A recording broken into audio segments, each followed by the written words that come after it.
to have to approach instruction while delivering it in a small group. So systematizing what that looks like from kindergarten all the way up to senior level high school is something that we're very much focused on as well.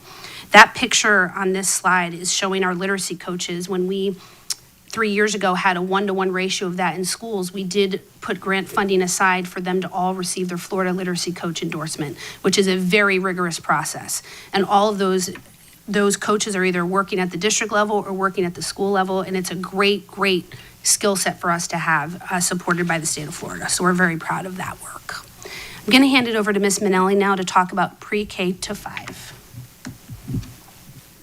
Thanks, Ms. O'Day. Good morning, board members. Nice to see you all. This year, on this slide, you're going to see the highlights for our voluntary pre-K updates within our SERP. And our focus really this year is access to VPK, summer learning opportunities, as well as ensuring that we have alignment from pre-K all the way to grade 1 to make sure that we have that really strong early literacy foundation in place. You'll see here that our baseline data shows that 86% of our students are at or above benchmark, which is really exciting to see. This reflects strong early literacy outcomes tied to our SERP aligned instruction, as well as early interventions and foundational skill strategies in the classroom that are working. Our SERP this year outlines a focus on phonological awareness, specifically with the implementation of Heggerty. You may remember that used to be implemented in our kindergarten and first grade classrooms. We've moved that to pre-K, so that way we have that strong alignment between pre-K all the way up through grade 1. Next year, we are converting our early learning classrooms that used to live at Goshio into VPK classrooms. So we'll have a total of 26 classrooms across our district. And we're making sure to have early access to high quality literacy instruction within all of those classrooms. This includes students with disabilities as well as our students needing enrichment work. All classrooms will continue to be staffed with certified teachers trained in early literacy practices, and this is supporting our expectations for high quality evidence-based instruction at every level, even all the way down in our VPK classrooms. Lastly, we are expanding our Summer Bridge program, which is our summer learning opportunities for students to ensure that they are K-ready. We are expanding from 1 site to 2, so that will be held at Tuttle and Venice L this summer. And that is outlined in our SERP as well to ensure that we are closing those learning gaps for our youngest students. Our professional learning in VPK for next year is outlined here. You'll see these slides throughout the rest of the presentation when we go over each level as well. The blue outlines things that are continued from years prior, and orange is either continuing or new in the upcoming school year. So in high quality instructional practices, we're continuing to focus our efforts on our pre-K teachers earning their pre-K disability endorsements, so that way they are able to use that learning to implement high quality instruction in their classrooms. In curriculum resources, as I mentioned, we're transitioning to the use of Heggerty in classrooms, so training will be around the use of that resource for teachers. And then in early literacy challenges in ESE, we will be training all of our teachers working that Summer Bridge program in best practices for our pre-K learners. Next, we'll move into our elementary updates. So this year, our SERP outlines how we are continuing to systematically strengthen elementary literacy instruction. Our primary focus has been and will continue to be really building teacher capacity in structured literacy and the science of reading. And this year we're having an increased focus within that science of reading umbrella around oral language and comprehension, sort of like the other side of the science of reading manual. We're still continuing to focus on the phonic ease, but we have a really great foundation with that, and so we're shifting our efforts into oral language and comprehension as well. As you can see on this slide here, we've taken a phased cohort-based approach for this work over the years. And in our first 3 years of implementation with this work, this was a choice-based cohort model for all primary teachers or administrators. But this past school year, 25-26, we scaled up and we moved to every single first grade teacher receiving this work and this training that we've done in partnership with the UF Lastinger Center, and really supporting our teachers in that small group framework with the Flamingo literacy, which I'm sure you all are familiar with. So we're very excited about the next school year where we're continuing to scale, and we will be implementing this across all kindergarten and second grade teachers. So at the conclusion of next year, we will have K through 2 fully trained, which we're very excited about. Our SERP also outlines 4 key supports that we will be implementing in this school year. We're continuing to have that K-2 prioritization, as I mentioned, because as we know, strengthening those early years for our students ensures a stronger outcome for grade 3 proficiency. Second, we're going to continue our work around the science of reading, but as I mentioned, with a stronger emphasis around oral language and comprehension. Third, we will continue working with our science of learning and ESE enrichment work. So really making sure to provide our teachers with the tools that they need for differentiated support for both our struggling learners as well as those needing advancement. And then lastly, family engagement. As we know, the literacy goes far beyond the classroom, and so making sure that we are partnering with our families to provide those supports for our students who may be demonstrating reading deficiencies. And so I will, almost forgot about the professional learning. Best part. Elementary professional learning is highlighted here. Same structure. You'll see the blue is continuing from years prior and orange is brand new. So in high quality instructional practices, this coming school year, we're really excited around the continuation of our structured literacy small group work, but for kinder and second grade teachers. And then a focus on oral language comprehension and that metacognition work. And then in reading challenges in ESE, you see we have a bunch of new things that we're offering that we're very excited for our teachers, specifically designed instruction, standards aligned IEPs, story champs in action, supporting language and literacy for all of our SLPs, and then lastly, back to basics with standards and curriculum for our ESE staff. And with that, I will turn it back over to Mrs. O'Day for our secondary update. Okay, so regarding secondary, you heard me talk about Read 1A, and that's something that we want to replicate and scale. We did focus on just putting that in high school first because there was a heavy lift with purchasing the curriculum, training on the curriculum, and implementing the curriculum.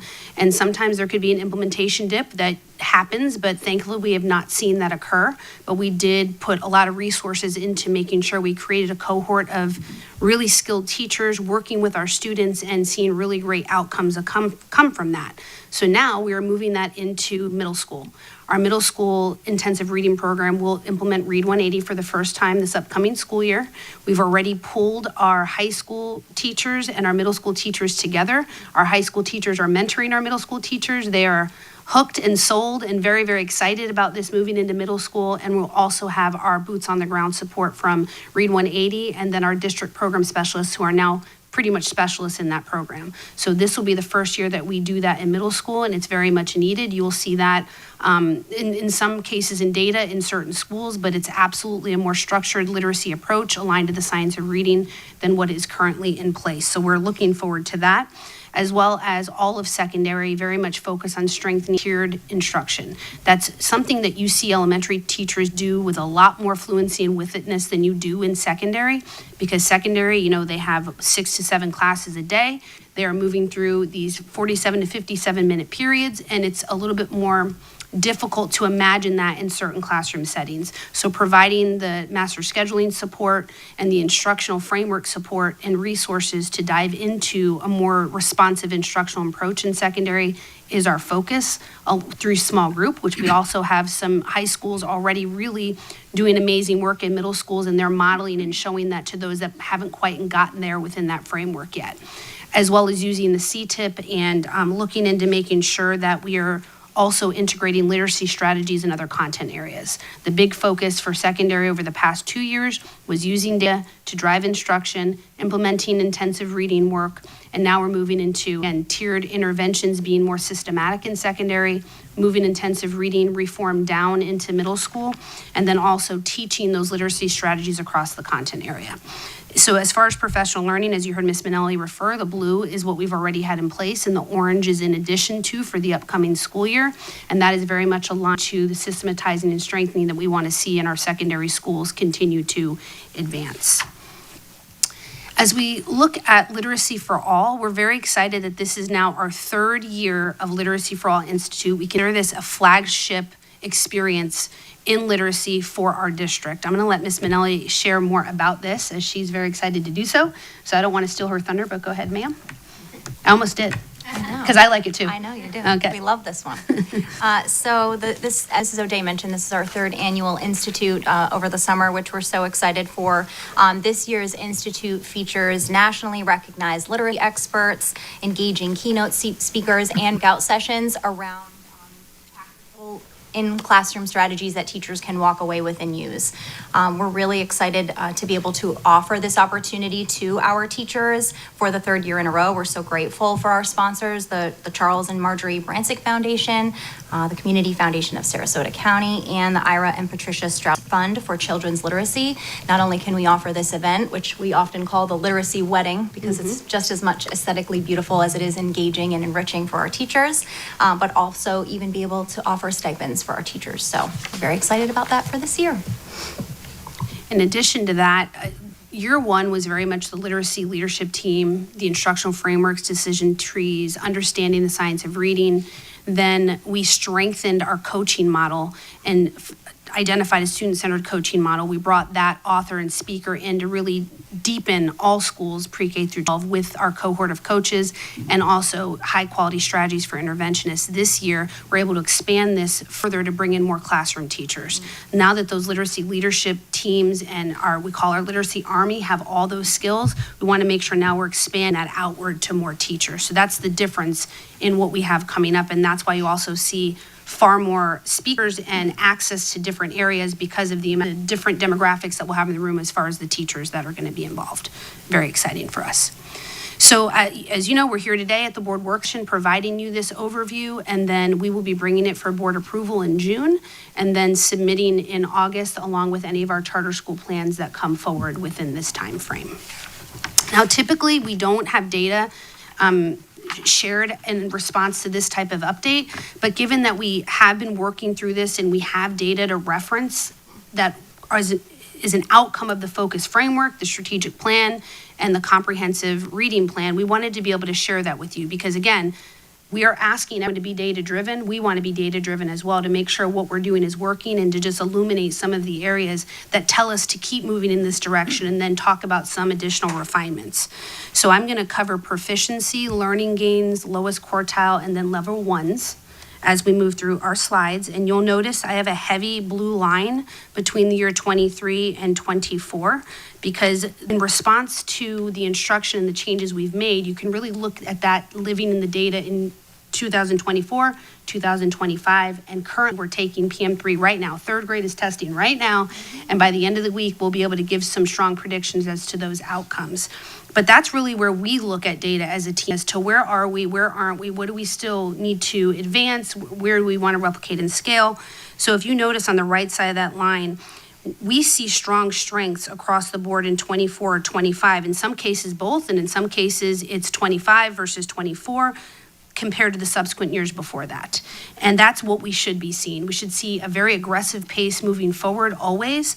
And even the aggregate of grades 3 through 12, you'll see that 67% of students are reading at grade level, whereas previously anywhere between 62 and 64. So that's a huge celebration for us. And we have some areas that have made really strong jumps. Like if you looked at 7th grade going 60 to 68, and we know 3rd grade made huge jumps being second in the state. So that's where that proficiency data lives. And we're very proud of that.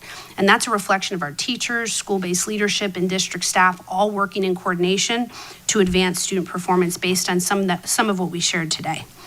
Our learning gains, it's the same concept. You should see higher performance within years 24 and 25, in some cases both, depending on the grade level or one or the other, but overall performing higher than subsequent years before that. Notice that 23 we don't receive learning gains then. That was the first year of the implementation of that test, so you didn't have anything to compare to, so that's why that's blank. But overall, the aggregate is at 62%, whereas before it was in the 50s. And we always say with data, especially learning gains and lowest quartile, we never want to see a 5 in the 10th place. We still have that in some areas, but you'll see there's been an aggressive pace of improvement. We're almost there, and we do believe with PM3 data this year, anyone that has indicators are still in the 50s, that will not be so. Looking forward to sharing that update with you in July. And you'll notice in 4th and 5th grade, we haven't seen, it's a little bit more stagnant there. And so we made some course corrections there as far as how we were implementing interventions as it pertains to our lowest quartile. That's been a huge focus. If you've spoken to teachers and principals in elementary school or Miss Minnelli and the team, they have taken hold of that, and we're really excited about what our predictions look like for this month regarding that group of students. So we're looking to see that really take a nice jump forward. And when we look at our lowest quartile, you'll notice again, fourth grade for us is an interesting place that we've really focused on this year with program specialist deployment, professional learning, supported PLCs and data analysis sessions to really advance there. We hadn't quite seen that, but then you'll notice for everyone else, we really have performed better than subsequent years to the left of that heavy line, especially when you look at things in the 30s. You never want to see lowest quartile in the 30s or 40s, ever. It's, for me, 50 and higher, and anywhere, we just keep aggressively attacking that. So very, very proud of that. Even looking at 10th grade, going from 45% in 24 to 52, and prior to that, we were at 37 and 43%. And the aggregate overall in grades 3 through 10 is 53. So that's exciting for us, and we like what we're seeing there as far as what we're doing with our lowest quartile of learners. Keep in mind, those students, if you're a level 1, you're typically below the 25th percentile.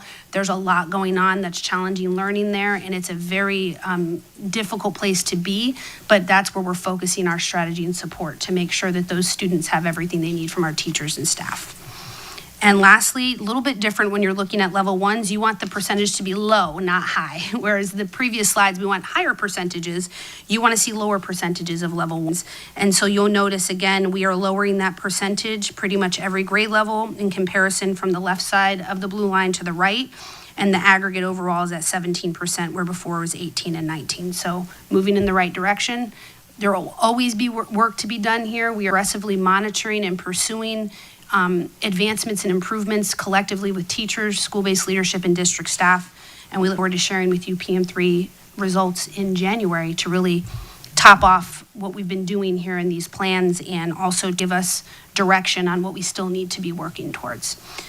That is it for our update regarding comprehensive evidence-based reading plan. Mr. Connor?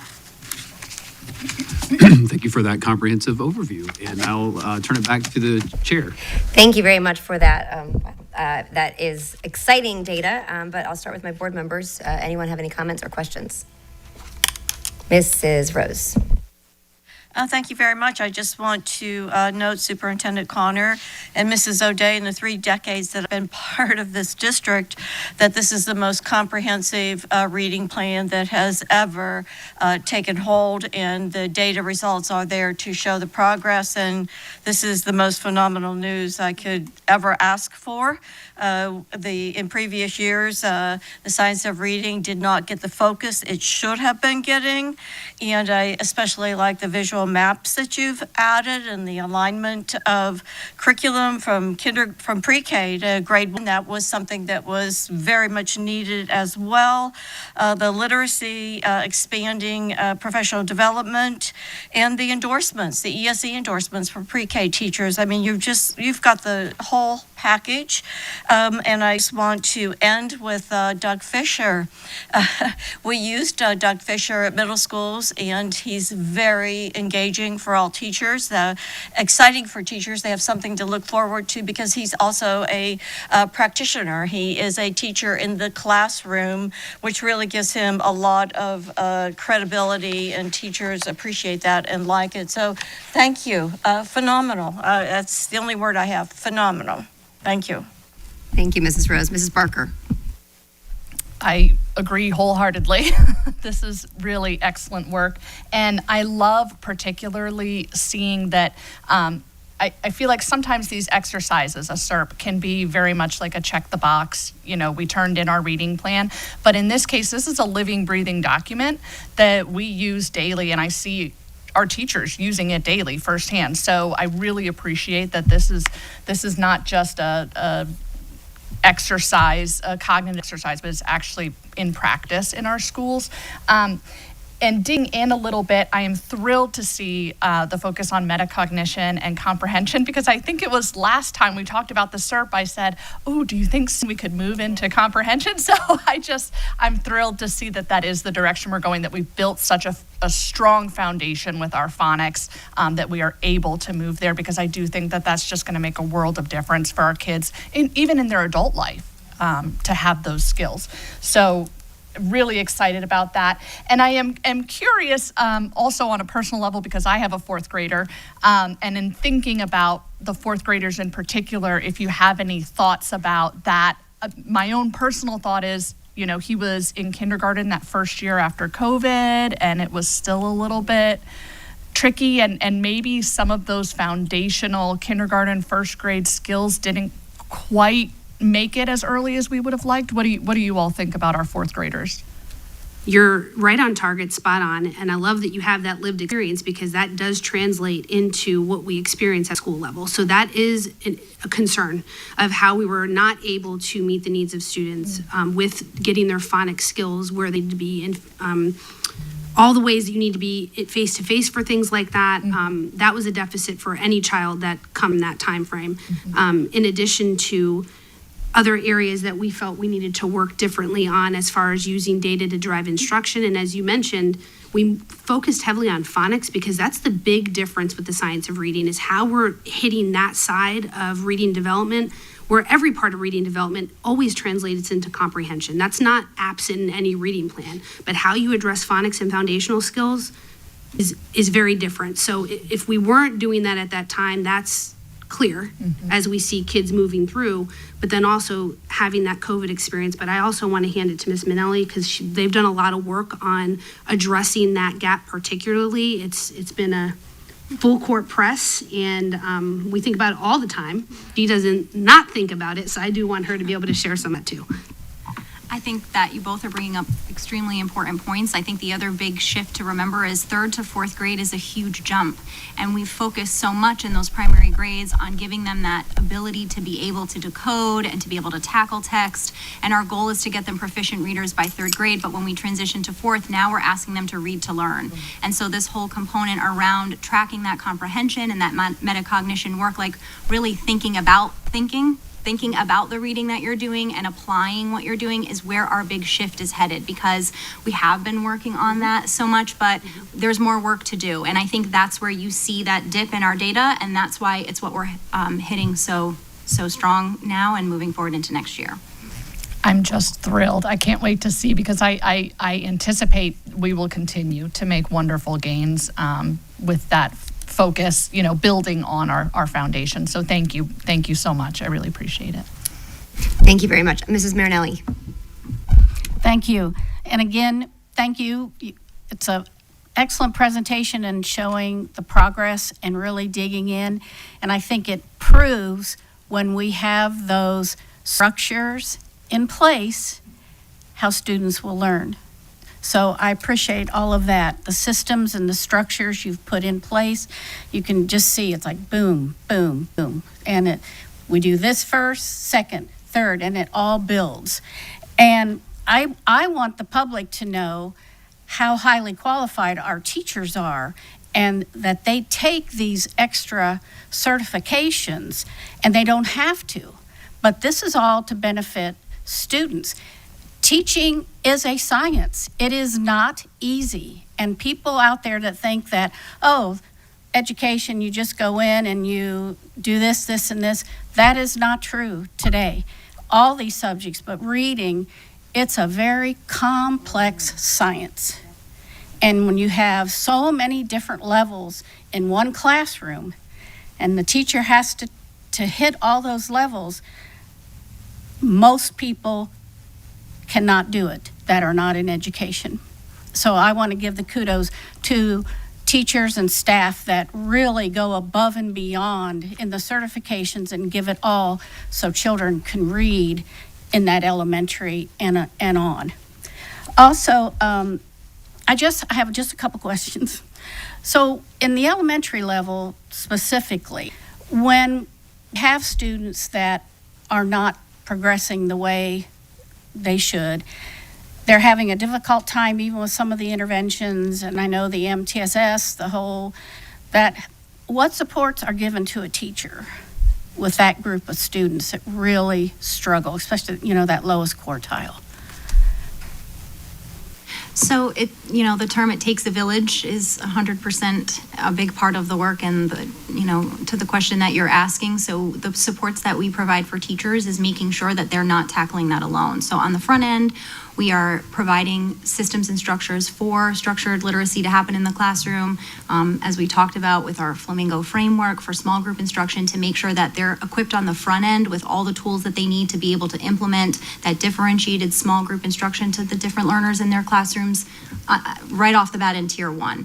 Then when we notice some of these students maybe aren't responding to that small group differentiated instruction, we shift into that MTSS work that you mentioned and refer those students to a SWIS process. So there's problem solving that's happening with the teacher as well as the support staff on that campus, administrators, interventionists, resource teachers, even our student support service personnel from psychologists and counselors. A whole team of people come together with their varying areas of expertise to be able to really problem solve around that individual student and use the decision tree resources that we have for our schools to be able to have discussions around those students and then design interventions that would best meet their needs. And then we monitor. And not every intervention is going to work. So sometimes we see that, and while that can be discouraging at times, we just continue to support as that larger team and support the teacher, tracking with data and making tweaks to those interventions if needed, or celebrate when they work. Want to add anything to that? Along that line too, when it's possible and the parents are able and are involved, are strategies given to parents so they can help at home when a child is struggling? So that's one of our that got loud, huh? Our Thrive by 5 is that family engagement work that we're doing, and we started that in our Title I schools for that purpose, getting them connected with what are our students supposed to be doing. And again, it's not just at school, it's also at home. We need to bolster engagement there, but those are some of the literacy nights that we have that's supported by the district. And each school also has literacy nights as we get closer to certain progress monitoring data points based on where kids are falling, and making sure parents understand where they need to be. And if they're not there, what resources can they take advantage of, whether it's the tutoring that we're providing at the school or external resources that may be needed. So we're absolutely partnering. And we've done even more of that this year, even if talking to principals, ask them the literacy nights they've had or the getting ready for the test night. So parents truly understand what their children are, where they aren't, what we predict, and what difference can they make in the outcomes for their children. So we are doing that across the board. And are you utilizing volunteers that have specifically been trained in this so they know how to support that student, whether it's a small group or individual? Because in this district, in the past, we had a very, very strong volunteer program, and reading was a specific thing, and the volunteers were trained, so they weren't just out there. So I know we're trying to build that back up. Are we working on that? Yeah, that's a part of the Thrive by 5 as well. And each school also, a lot of our schools actually contract with retired teachers. So if they have the discretionary funds or the grant funds or the fundraising funds, they always lean into bringing in more staff, whether it's a volunteer, which we partner in training, or it's a retired teacher, because they want more hands on deck to meet the needs of students in partnership with teachers. If they don't have the funding for that, we actually allocate that in our entitlement grants for those that don't have the discretionary funds or the backing of a PTO or an organization, because we do want to level the playing field there. So retired teachers or trained volunteers, we partner with them depending on what they have access to.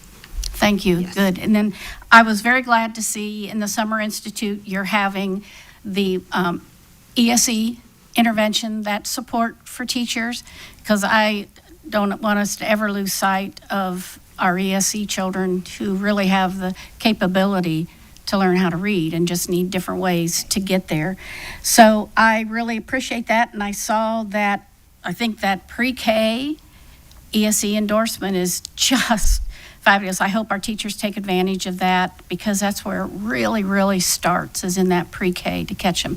But thank you, and thank you to the cheers and all staff and everybody for a great presentation and what you've been doing in 3 years. It's pretty incredible.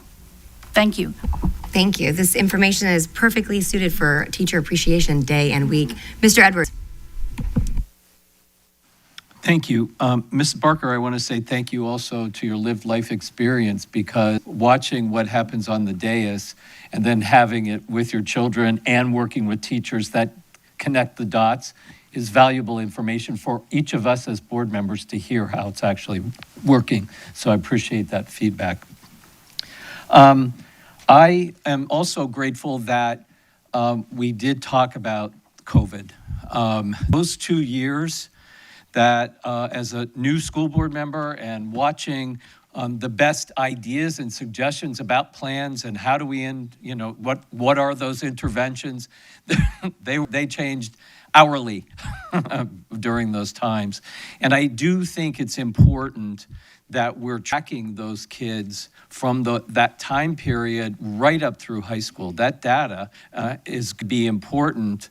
And when we're talking about leaving no child behind, that means something to me because I lived it. I watched and I was frustrated that it was all hands on deck and we were doing everything that we all thought we could do, but the kids are still struggling. And I appreciate that we're talking about COVID, and then it is 3 years from a superintendent reset to now.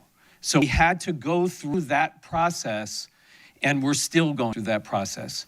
But that brings me now to another point, and I want Mr. Parento and Mr. Connor to pay very close attention to where I'm headed here in this conversation. My first question is, for the charter schools that are not on our plans, versus our plan, do we have grade levels that we can match side by side as to who's more competitive, where the students do better? I'd like to see that start to happen and be communicated in these meetings. Second, I'd like to look at pre-K data to reading on grade level at third grade, VPK data to reading on third grade, because these are all places I'm headed with the legislature. Because when I listen to this incredible work that you guys are doing, and we're doing it on a shoestring budget, and I see Barancik Foundation and Community Foundation on a lot of those things that we could not afford to do because we're not getting enough money from the legislature, and I want to start using data and showing what's working, where we got a leg up of equity from our foundations in order to get these particular numbers. So I'm serious, I want us tracking. In that last place, I also want to track behavior. Because when I look at the lowest quartile, and I look at a lot of those interventions, or I'm looking at kids that survived those 2 years of COVID and they're continuing, I bet you there's a real cross-section of not reading on grade level and behavior if we were overlaying that data. And that's data that the legislature needs to hear so that we can get appropriate resources to solve those problems with equity. There's that word again, that we're getting from a Barancik or a community foundation. We have to start showing the legislature what is happening and how to solve the problem. My last question is, I do love that you're moving the lowest quartile and your number, anything below that's not in the 50s is unacceptable. I love that as a stake in the ground, obviously. What do we do? What are we doing now with the kids that are not getting there? Because here's the other challenge, right? Every minute of the day is allocated not to reading intervention, but whatever else instruction we have to provide by statute. What else are we doing? Where else can we partner? What can we do to get to a place where I don't want to see those numbers in high school ever unless we inherited that child. If we inherited them from another school district, then we still have an obligation to get them up to grade level quickly, but we have to start paying attention to really driving those numbers and having the data that supports it so we can share it with the legislature and not end up being 50th in the nation when it comes to public education. That's the change that I'd like to see happen over the next 2 years, is that data. So back to my question, what are we doing now for the 35% of the kids that are not at grade level? We are doing a lot. We have things called press and push plans in each school. And depending on where you are in the continuum, it's either a press or a push. The push comes first, the press comes second, and it's using PM2 data where we identify the groups that aren't making it and we assign them to intervention groups within the school. That could happen in the core instructional block. It can happen in the morning. It could happen in the afternoon. It could happen all 3 times. But we're also making sure that it's not disrupting core instruction because that would create a further gap for those students. So we have individualized learning paths that come into small groups or individual tutoring. We use blended learning platforms as well. It's a huge assist for teachers because our teachers can't meet everyone's needs, but when they're meeting with one group, there's individualized blended learning happening for another. So that's what we do in partnership of that. We also track and monitor that. We look at the standards that they have not also made gains with, and we isolate, reteach lessons based on that, not review, reteach. Reviewing means I understood it, I'm just doing a refresher. A reteach means I didn't get it and I need it retaught different than the first time. So our reteaching based on core standards, our intervention small groups that happen throughout the day from either an interventionist, another teacher, lunch bunches before, during, and after school. So every student that is not making it, you know what they're missing standards-wise, where the foundational skill deficit is, and it's matched with an intentional learning path. Mr. Connor and I actually just walked 15 schools recently, chosen intentionally to see their push and press plans in action, because it's one thing, again, to have a plan, but how is that plan coming to life within the school? And we were very, very impressed. When we were there, we saw our intensive reading teachers doing amazing work. We saw district staff co-teaching with teachers in certain classrooms where deficits were occurring, working with groups in the hallway. It was a max effort everywhere. And we do feel at this point, everyone's really embraced and adopted that language of our impact review action plans to our push plans. So we actually have that documented. We can show them to you with student names, with triangulated data. We have everything tracked, and everyone has all hands on deck to make it work. But it's obviously an aggressive approach, and we are maxed out on doing that, and we look forward to seeing the outcomes of that. I'm not disappointed by your answer. I knew that it was a good question to ask, and the public needed to hear that it's not just about getting, it's what else are we doing to support every child every day. But nonetheless, there's still kids that are going to fall through the cracks of all that work because it's still between the course of a day, of a school day.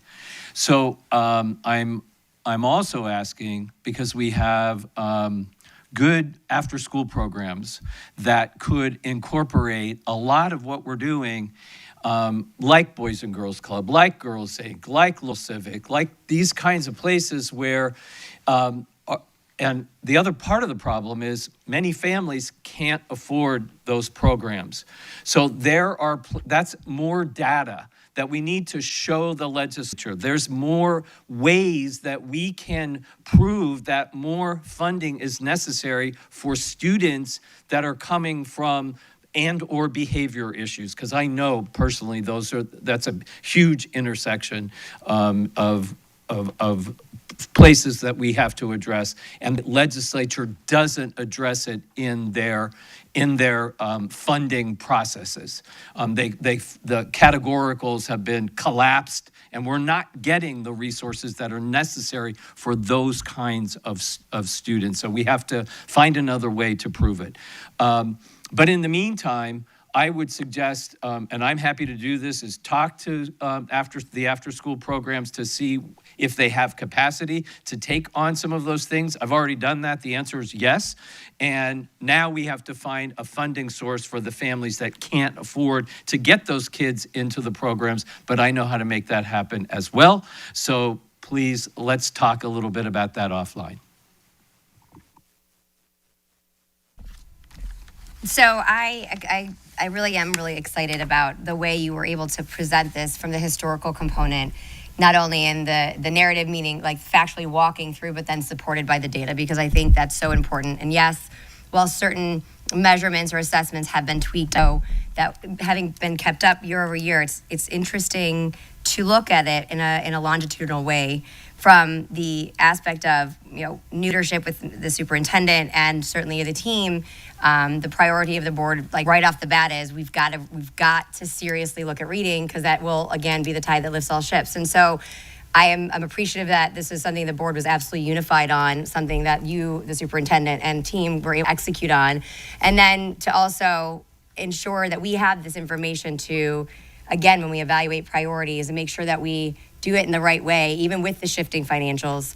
And finally, the piece that I do find, and I do look at, is the COVID impact, because of those learners that just completely had missed they've lost an opportunity for the most pivotal foundation. I personally know it because my kids went through it too. And so it is, I'm happy that we have the team to move and mountains.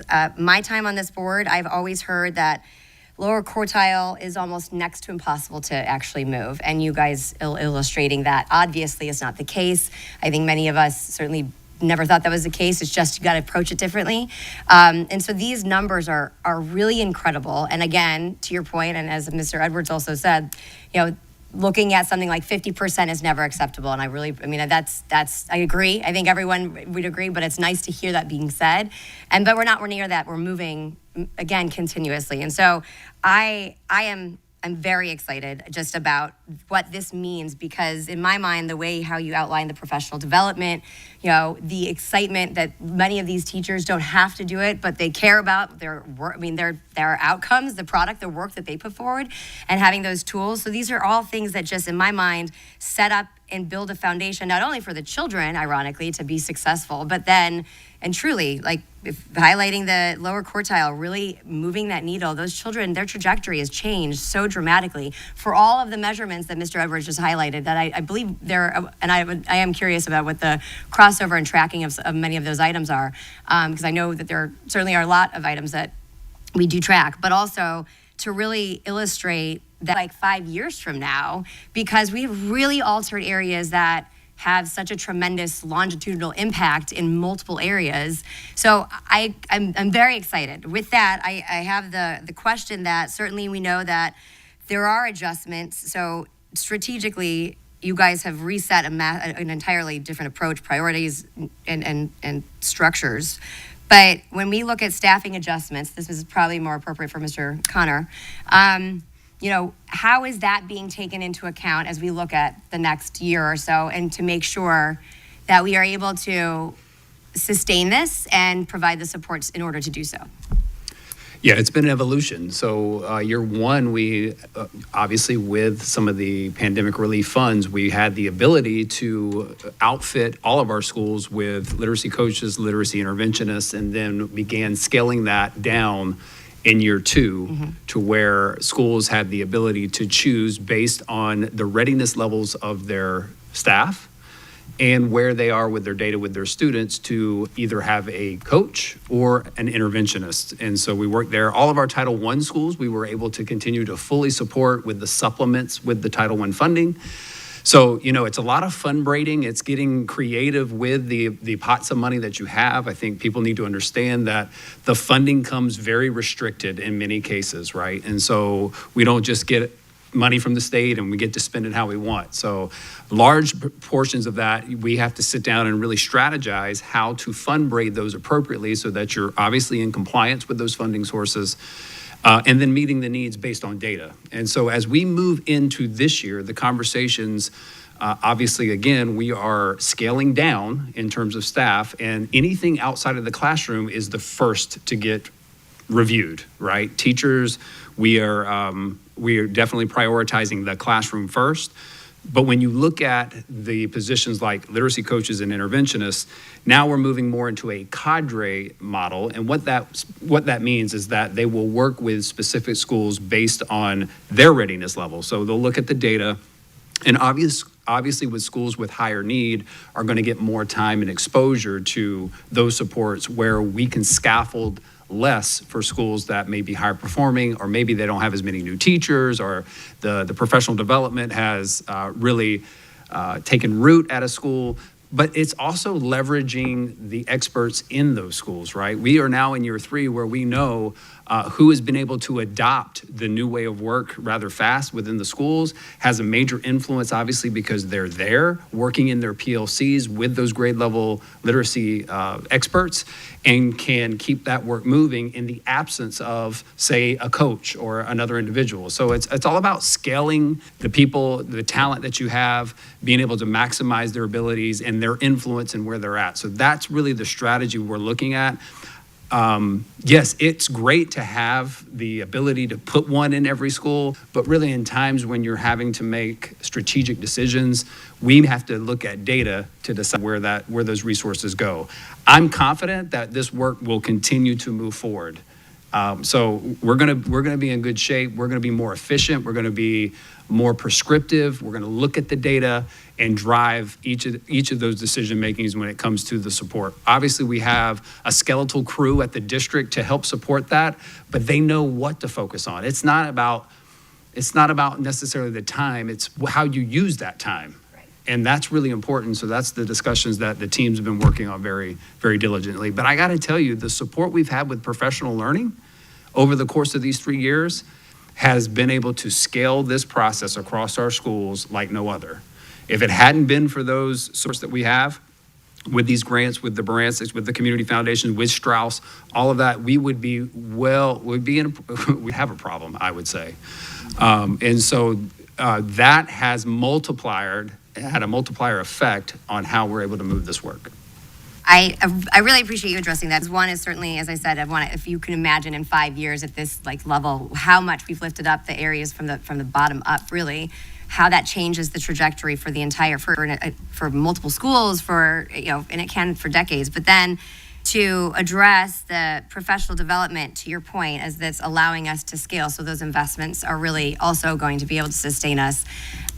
Makes me very excited. It really, again, goes back to the systems and looking at things and how, not just in isolation, but in a long-term impact. And I think it's being demonstrated here. And I will echo as well, being able to support the professional development is critical and should be highlighted. I know that Mr. Parento has been very successful, actually, in the legislative process when we are able to bring our data to legislators and have good relationships with them where they will listen to that so that these things make more sense when it comes to that. So I think that's a continued plus I'd like to see us do. Obviously, I think the intent is these are the kind of data, these are the kind of movements that are I think everyone across the state wants to be seeing. So then, one last question. You mentioned accountability, which people look at it as a bad word. I think of, we're measuring and to make those adjustments, as was noted. And as we go into this new structure, if you start to see things slip, do you feel like your systems are in place where you're able to adjust accordingly? Yeah, when you get to year 3 in a process, you really start to see the roots, things take root. And so the system is very well understood by all stakeholders internally. And so now we are able to we're not focused on establishing systems, if that makes sense. Mm-hmm. The system is there, and now as new people come on board and enter that's a more targeted approach for support. So you're not having to spend all your resources on getting the system up and running. And so that culture of accountability, right? Accountability is just in inspecting what you expect, right? And that's really, if we're going to do something, we need to check that. We need to look at how is it going. We need to know what do we need to do in terms of support and resources to get things that may be off track in terms of what we expect. So it can be difficult, and I know in year 1 and 2 of that process, there was a little noise around that because it had gone from a different style to a more structured expectation. And so I think we've gotten through that process. And so moving forward, our teams are well versed. We spend a lot of time with our leaders, our assistant principals, our principals, our literacy interventionists and coaches, the Literacy for All. They know the model. They know how to support the model. And so when they're identifying where it's not going right, we can intervene very quickly. So I think moving forward, there will be no issues with that aspect. Well, all good things. I am really just very appreciative like I said, teacher appreciation. This really shows the fruits of the work that they do, and in an area that I believe firmly, and I'm not an educator, but having raised 3 little kids learning through and very different learning styles, and seeing how important the foundation piece was of reading and how much more one loves reading more than the others because it wasn't set up the right way is it really does change everything. So I'm very, very impressed, very appreciative of all the work that all of you have done, but also the teachers who really leaned into it, and now can see the fruits of those labors. So thank you very, very much. That, unless there are any additional comments, that concludes this particular agenda item. We'll move on. Mr. Connor. All right, moving on to our next item is the fun topic of the Student Code of Conduct. As we bring to you every year for an adoption, I'm going to pass it over to Dr. Kirk Hutchinson and Dr. Clayton to talk about the process in which we go about each year to make revisions based on stakeholder input, and then what it looks forward to in the future for final approval.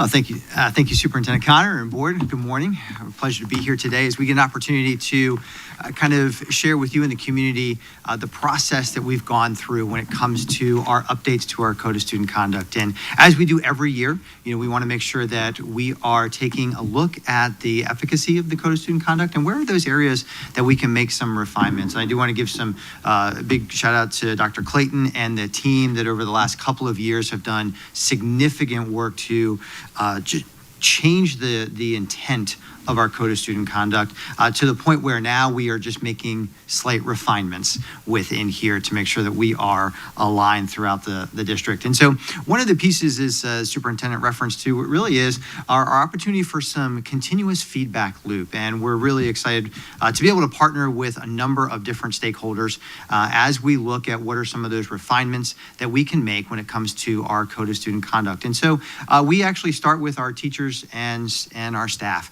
So we have a focus group that we partner with SCTA, and a few times a year we have the opportunity to connect with them. And when we are meeting with them, it's really important because it helps us to understand and ensure that we have clarity, consistency, and kind of enforceability across the district. Feedback from our focus group really does emphasize the need for that consistency, which makes sense, right? We want to make sure that the expectations that are happening in Northport are the same that are happening up in Sarasota and throughout the county.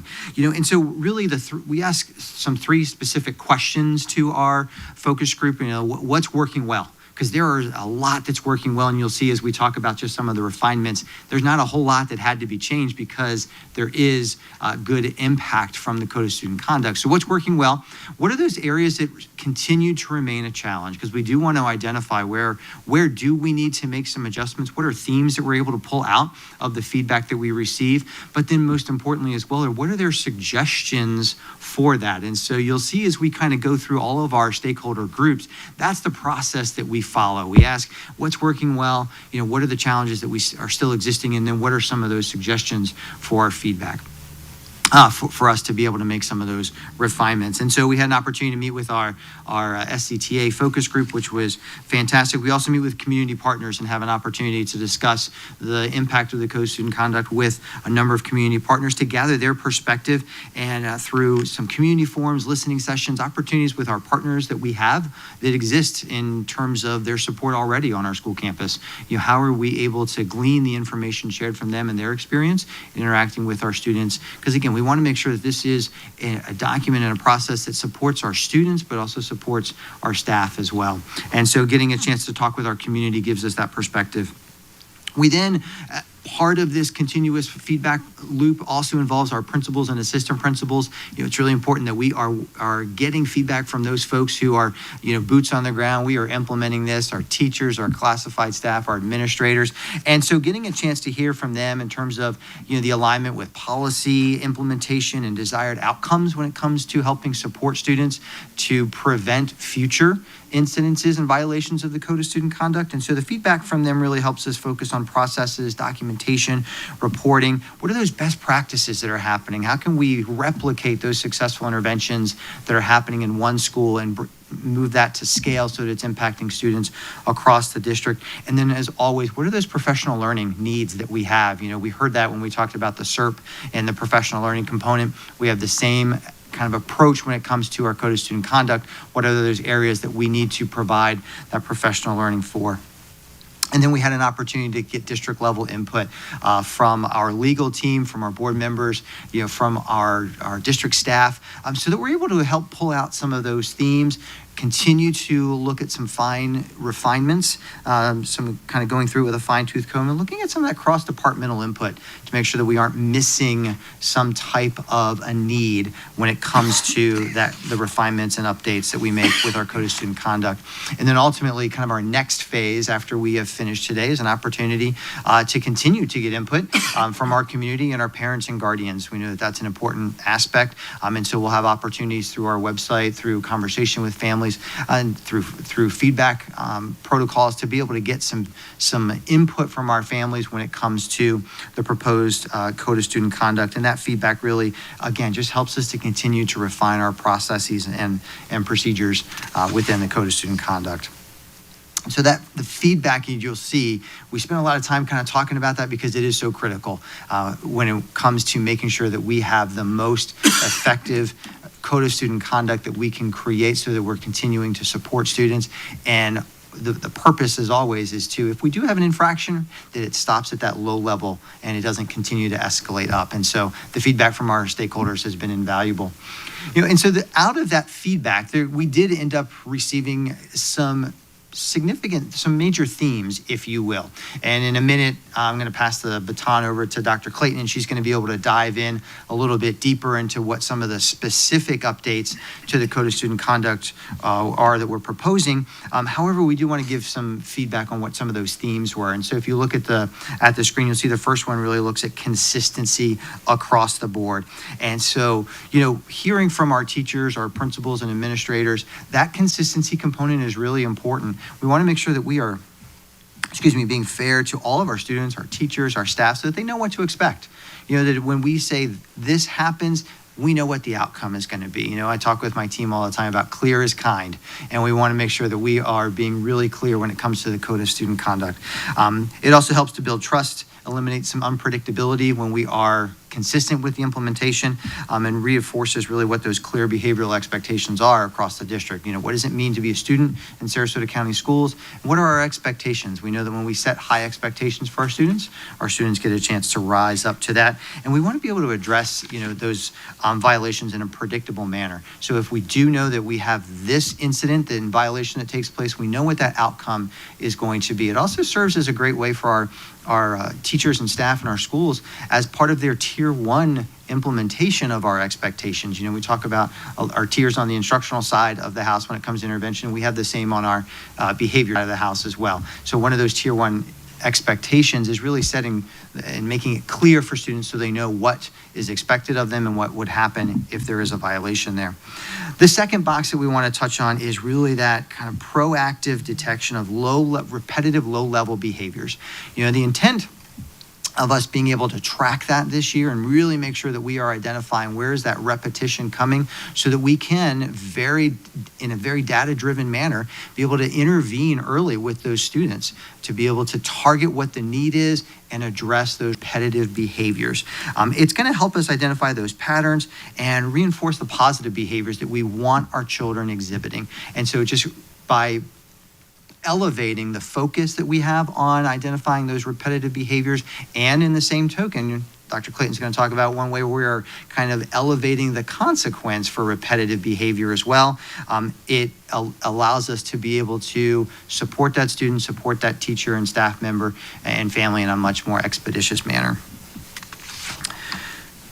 If we go down to the bottom left box there and we talk about staff development and relationships, and it's really about building positive connections. We know that no significant learning happens without a significant relationship, and the same applies when it comes to learning about behavior. And so, by being really clear and making some of these minute refinements within our Code of Student Conduct, we're going to be able to build that trust and increase student engagement in the classroom. We know that if we are able to address repetitive behaviors, we're able to make a more effective classroom learning environment. right? Which helps to build trust. It helps kids know that, gosh, when I go into this classroom, I'm going to be able to be there to learn. And I know that if something happens, the teacher's going to be able to address that.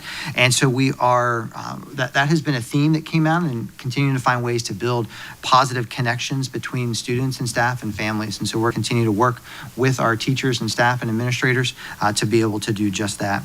And then the last is that effective interventions. Kind of going back to that concept which we have on the academic side of the house, we want to make sure that when we have students who need interventions when it comes to behavior, that we are identifying what that is. We're being very systematic and strategic in how which intervention is implemented and how that is monitored, so that we make sure that we are having success with that. And there is a connection between the student, the teacher, the administration, and family to make sure that that does come together and that it's very structured.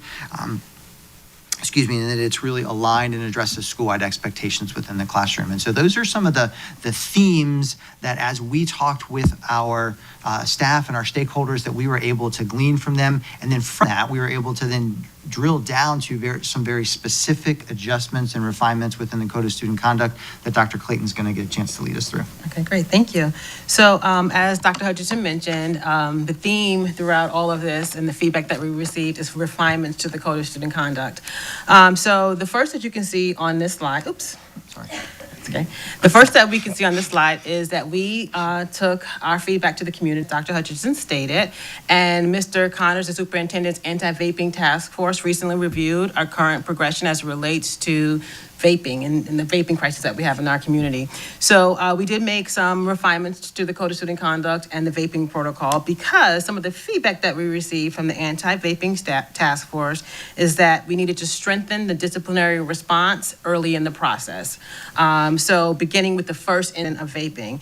So we did shift the approach to more accountability at the early intervention stage of dealing with students who are vaping in particular. And we also defined some of those consequences to really eliminate any ambiguity that was in the process, so that there's a clear protocol that an administrator or a school staff member is going to take and address as we have incidences of vaping that occurs. I also want to just reiterate, as we did at our last workshop, that Teen Court is an amazing partner helping us in this process to really eliminate vaping in our schools.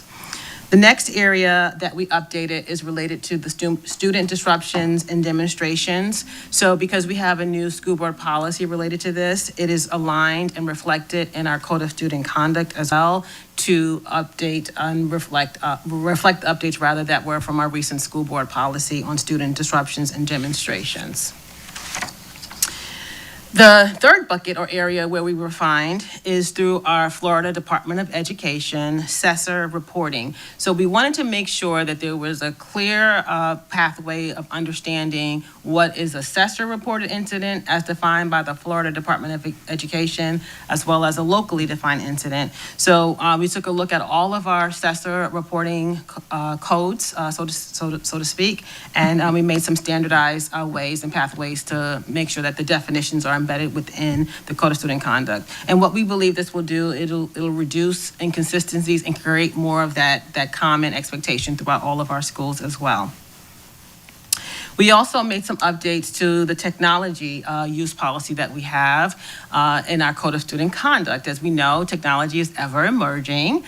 So what we did was we added language to reflect in our Code of Student Conduct that, there are things that are prohibited.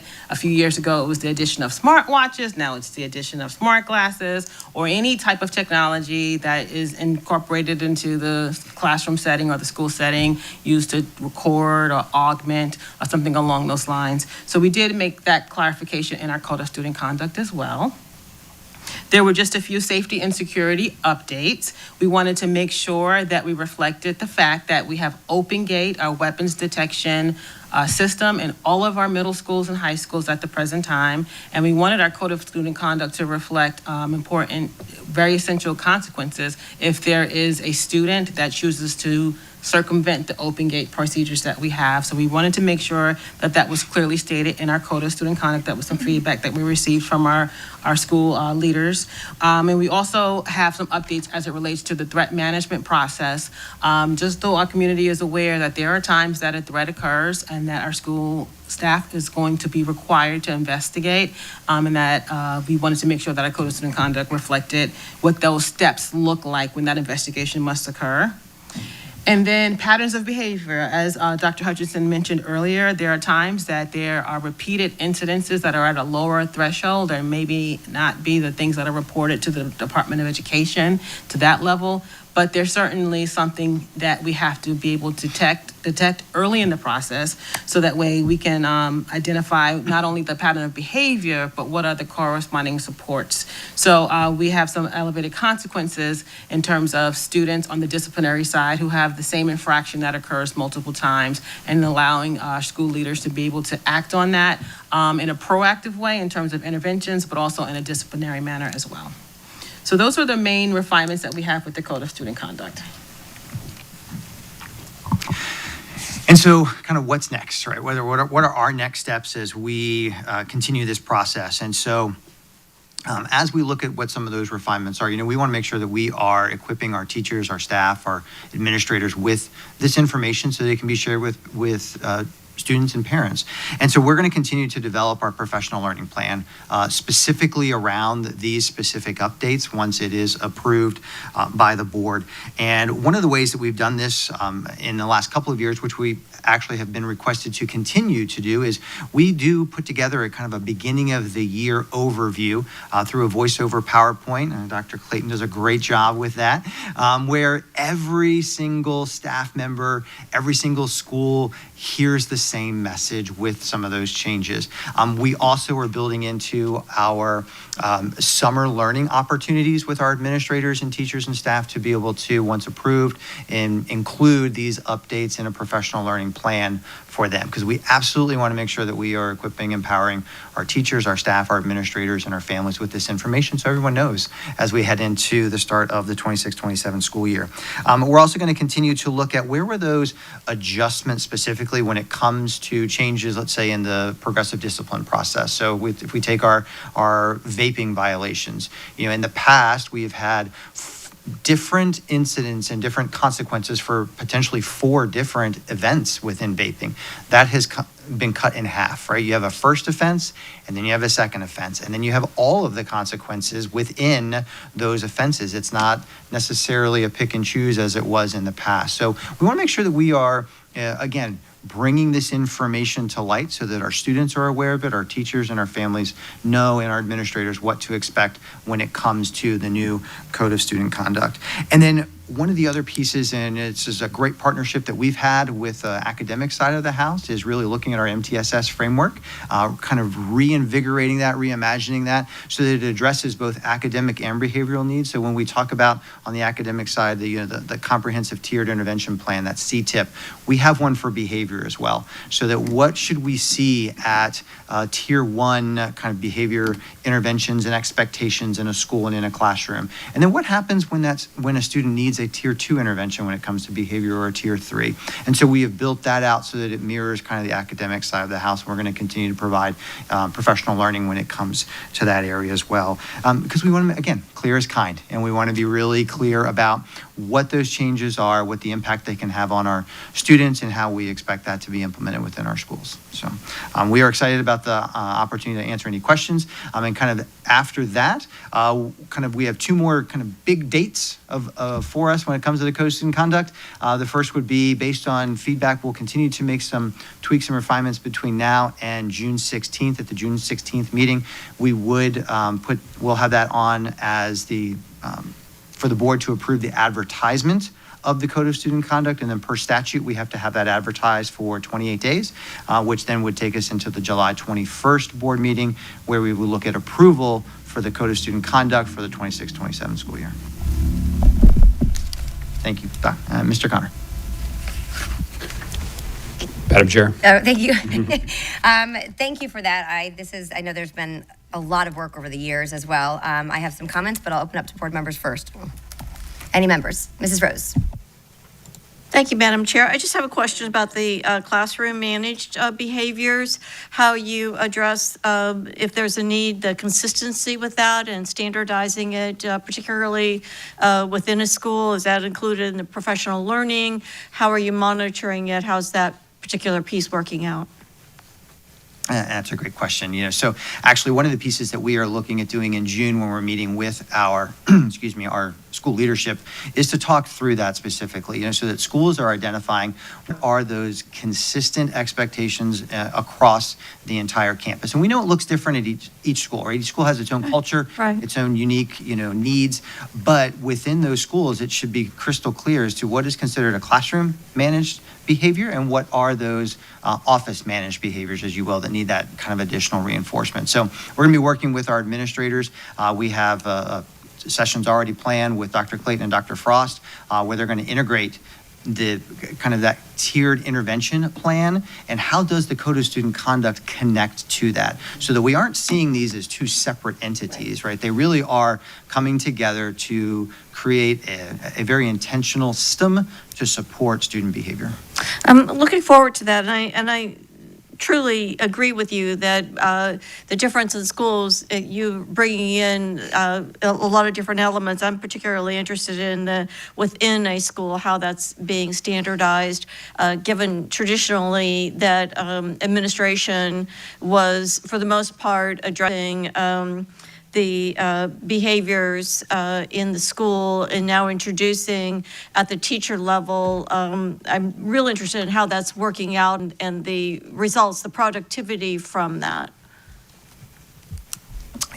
So one of the things that we actually are doing with our administrators is kind of developing these look-fors, if you will. So when they're in their school setting, they know, hey, here are our expectations. And if I don't see that, what can we do to support teachers in those areas so that there is that consistency? So we're not just saying, hey, you guys need to do this and good luck to you, and we're giving them those resources so that they have the ability to say, here's how we're going to monitor this. But then here's what we're able to utilize as a resource, whether it's a PLC professional learning that the administrator is leading, whether it's at a faculty meeting, so that they can continue to reinforce what those expectations are, but also to build the capacity of our teachers, especially in the areas where that's not quite hitting the mark. Thank you. You're welcome. Thank you very much. Mrs. Barker. Thank you. I am always fascinated by student behavior, no surprise there. But it struck me as we were listening to this, and thinking back about our focus on professional learning, particularly around literacy for all. Now we're talking about math for all. And then I had the thought, it seems warranted that maybe we also need behavior for all. You call it something cuter than that, obviously. But at the district level, we have certain expectations. We expect that, literacy will be accomplished for every student.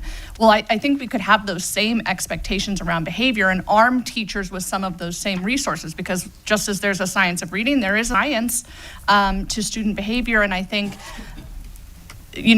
perhaps given the fact that most teachers cite student behavior as being one of the reasons they leave the profession, as being one of the things they're most unhappy with in classrooms. And I know, I'm sure the Baransic's bank account can only accommodate so much professional learning, but just a thought that came to me after talking about literacy and now thinking about behavior. How can we arm teachers, especially as we're removing the supports of the behavior specialists, in the same way that we're removing the support of the literacy coach and the literacy interventionist, but now our teachers are armed to do that. Is there a way to take that model of training classroom teachers to really feel confident in their ability to address those behaviors? Kirk, I'll jump in, then I'll toss it back to you. That's absolutely a great point. We talk about behavior as being a driver for why teachers leave the profession. I think of no better, we have great experts in the classroom. And one of the things we're really proud that we launched this year was the MVP Institute, which was a teacher professional learning day led by teachers. And we had a keynote speaker, Amy Dean, the behavior queen. We've talked about it here as kind of a jumping off point. But to your point around really what is the expectations at a school, one thing we haven't done from a top-down approach from the district is to tell schools, this is how you manage discipline. We obviously have a framework with a student code of conduct to tell you how to have consistency so that whether you're at school A or school B, the consequences, the enforcement of those misbehaviors are fair and consistent. But we have teachers that are really good experts at building relationships. It really starts there. Like, teachers have to build a culture within the four walls of the classroom where students feel safe, there's conducive to learning. So the relationship piece is kind of the foundational starting point. And that's just having people who are just passionate about helping kids be successful.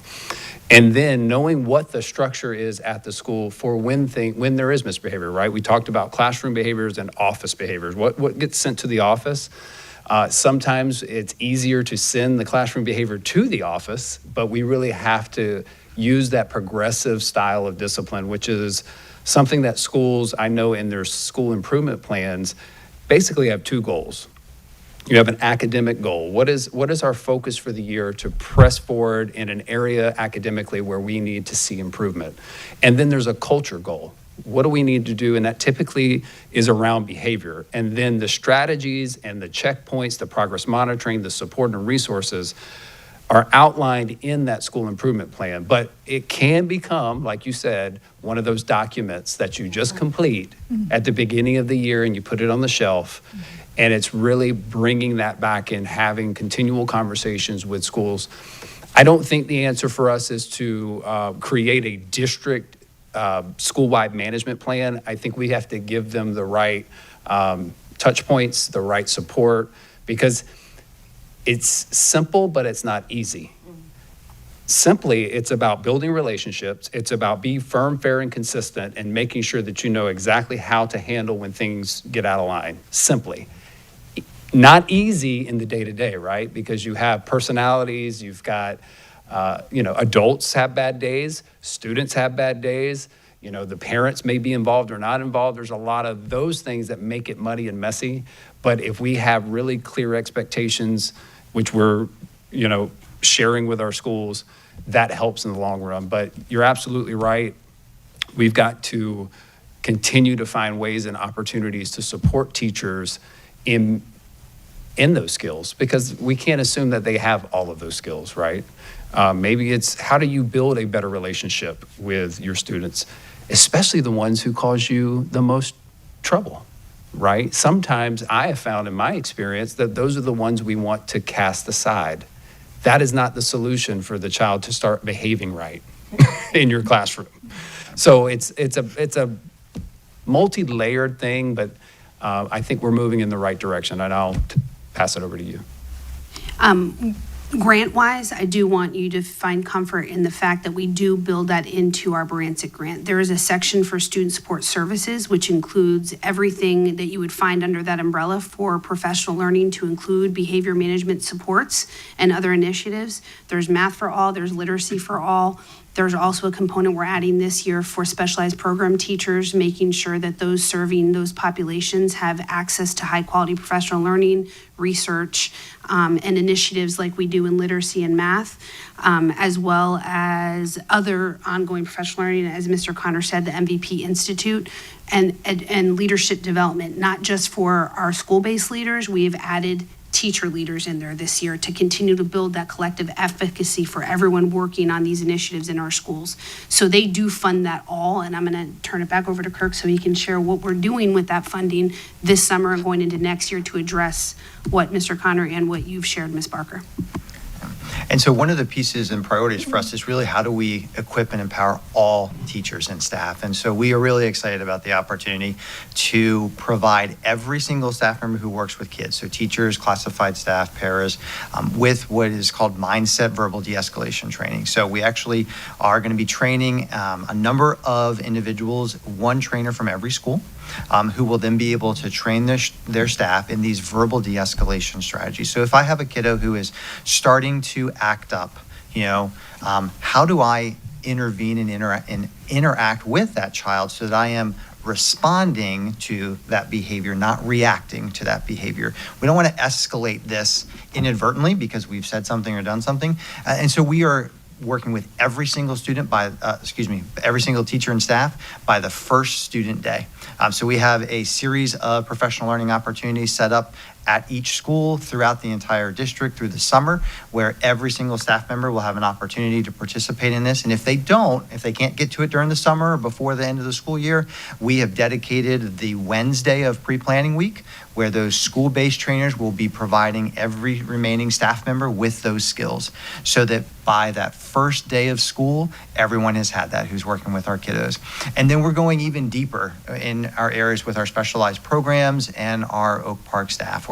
So the mindset training, just to kind of give you some perspective, is around 3.5, 4 hours. And that's just how do we help verbally, not any type of physical intervention, but how do we verbally help a child kind of de-escalate from a situation that they're in. For our specialized program staff and our Oak Park staff, we actually are going to be training those staff members in what's called PCM. It's Professional Crisis Management. It is a 2-day training where it's enhanced verbal interventions, and then there are some, in the event that we have to keep a child safe physically, we teach our staff how to safely and appropriately intervene in that manner as well. But again, that's an enhanced training that they're going to be receiving. So we really are looking at this holistically, right? We want to give our teachers every bag every trick to go in their bag, so to speak. And this is a way that we're going to be able to continue to support, equip, and empower them with those strategies, so that those classroom managed behaviors, hopefully we can continue to reduce and prevent before they even begin. Thank you. I appreciate that. I may have to sit in on one of your mindset trainings, because I may need to de-escalate my own children at some point. I could use a little refresher. It is May. So thank you. I think my point wasn't that it would be something that the district would push down so much as just arming our teachers with more and more professional learning so they feel more and more confident in addressing those behaviors in the classroom, and kind of a shared focus as a district on that. Does that make sense?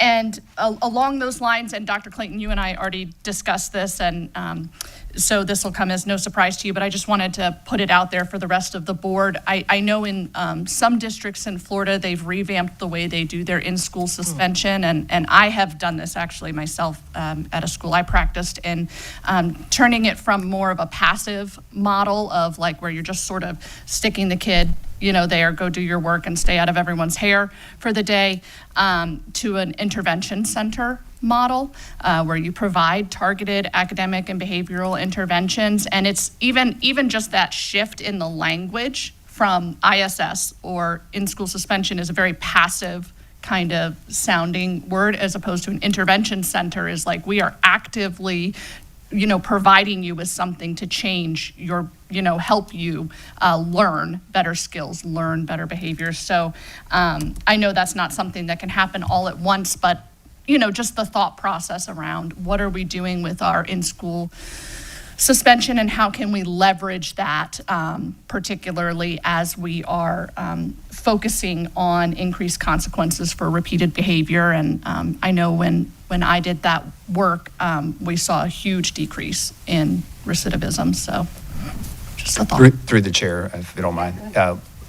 I think that's wonderful. I think we can, take the structure. Obviously, it's a removal from the regular instruction into a place that we can be more intentional about what is actually happening there. If they're just sitting there completing their work, doing, not very much because they're just removed from the environment, there is definitely opportunity to maximize that time to figure out why that student may be acting the way they are. Maybe it was just a bonehead decision, or there could be some underlying causes, and we are intentional about the supports provided. So we'll take a look to see how we can make sure we're maximizing that. Lots of I opportunities. like the intervention center title. Too. I think that's kind of good too. Yeah. I think it was Pinellas, but I'm not sure. But anyway, I thought it was great, and then I remembered how I did that a long time ago, and I thought, maybe we'll see. Thanks, guys. Thank you. Mrs. Marinelli. Thank you, Madam Chair. Thank you. And Dr. Clayton, thank you for the one-on-ones again last week and all the changes, because we know this document is very, very fluid and can be addressed at any time during the school year. So I appreciate that very much.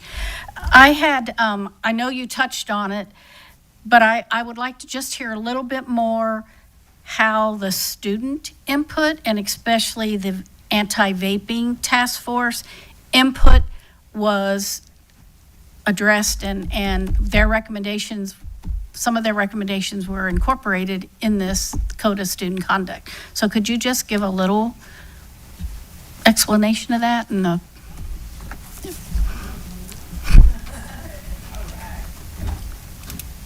Just want to make sure I don't miss anything, so I'm looking at all my notes. So yeah, our students were amazing. Can we just say that? We had our meeting, thank you, Mrs. O'Day. We had our meeting at Northport, at the Northport City Hall with Teen Court. I just want to give another big shout out to Teen Court for the amazing things that they do. But we had a good amount of students, especially from the Northport community, who came out, and they gave us some really, really clear feedback. So Mr. Connor and I, we sat together the next morning and we kind of went through their feedback. So one of the things that they recommended is that we really have a clear pathway of understanding, like, what does an administrator do at every single incident of vaping. So we took away the ambiguity there, and then we made it so that when there's an incident of vaping, all the things that are in the recommended changes to the Code of Student Conduct will occur for every offense. The other thing they felt was that this is an issue of vaping, and if we really want to address this, then we have to go from having so many opportunities before you get a severe consequence to bringing that up closer. And this came from the students. I thought that was really encouraging to hear that. So what we did from there was, like Dr. Hutchinson said, we collapsed it from 4 occurrences down to 2. The other thing that they felt, and I didn't even think about this, this is why we have to listen to our students, is that they felt we had outdated terminology. So we used the word tobacco because that's what the Florida Department of Education utilizes. They said, nobody says that. Kids don't say that. They say vaping. They say maybe nicotine, if anything. So we updated the terminology there so we were clearer with that. Another thing that we did was they felt like, sometimes when it comes to vaping, it's an issue that's really impacting the culture of the school. They want to see it gone, but they really felt like we have to address, removing certain privileges that students may have if they're vaping. So some of the things we talked about was, where it's appropriate, removing certain extracurriculars, having hall pass restrictions. That's a really big one too, especially if we know students are not where they're supposed to be in vaping. And then an idea that also didn't come from the students, but I heard it from several of you, which I thought, and others as well, is the removal of the parking passes. Because the vape, if you drive to school, you drove to school with that, that vape in your car. So I thought that was a really good idea. So that made its way into here as well. And then the other thing that we did is for the first events of vaping, I think this is real powerful. We talk about relationship-based practices. So every time there's an event of vaping, the school administrator will sit down with the student and with the parent. Okay, that's the nice group there. And go through what we are calling a vaping intervention agreement, which we're still building out with feedback, right? And that vaping intervention agreement will be an opportunity for the student to say what their role and responsibility will be moving forward, the parent, as well as the school who's providing the supports. If there is a violation of that agreement, it will lead to a second chance agreement on the second offense, which we know that is a pathway to alternative education, triad, settlement agreement, things of that nature. So this is really bringing the escalation of the consequences to the forefront. And this was something that our students, they were very verbal by asking us to do when we met with them. Well, thank you, and I appreciate that. And I think it's important for people to hear that we do listen to students, that you absolutely did listen and put some of their suggestions in the code. Oh, can I say one more thing? Oh, yeah.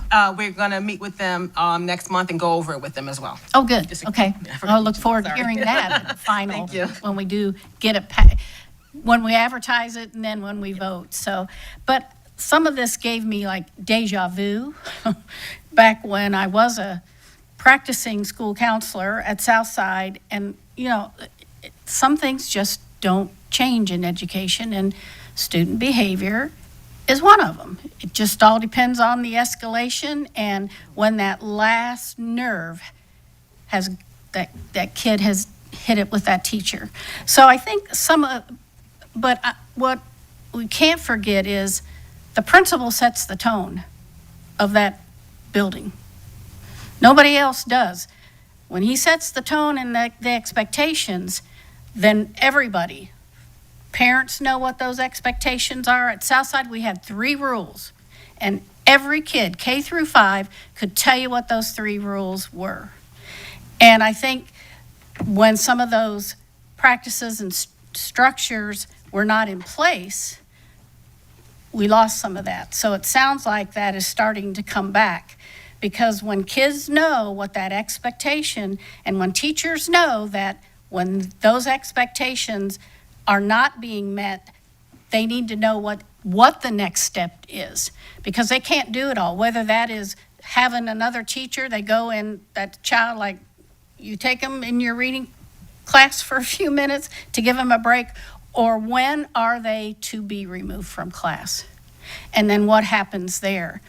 Because until all of that takes place, we can have the best code of student conduct and nothing's going to work. So I'm glad to hear that that has been happening the last 3 years, that those structures are in place and the principal sets the tone.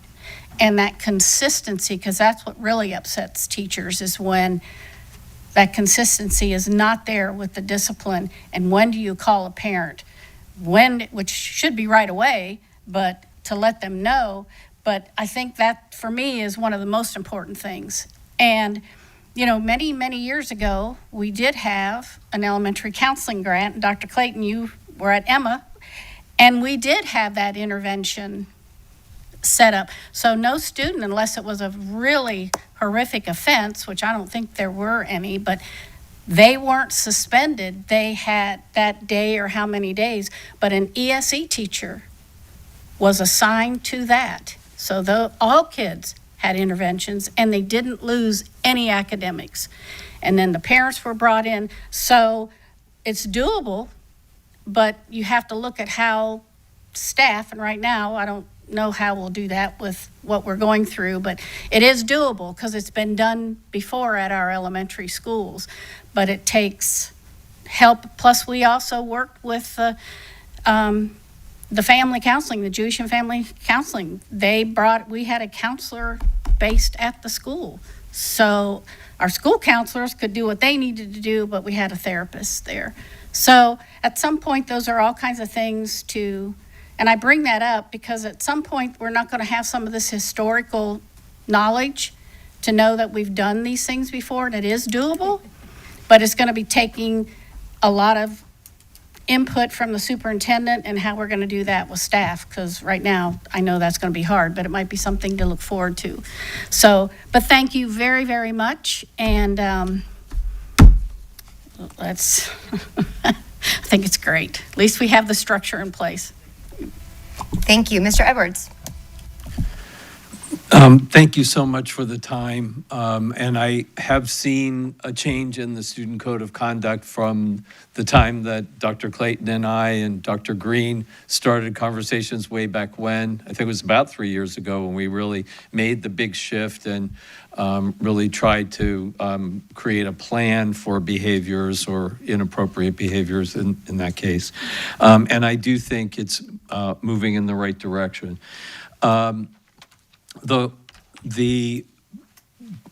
I attended the vaping task force last meeting in Northport, and the question that I asked here in the workshop, I asked there, which is the amount of incidences that are recorded and the perception of what the students actually experience in terms of their visualization of incidences in the restrooms were far, far apart.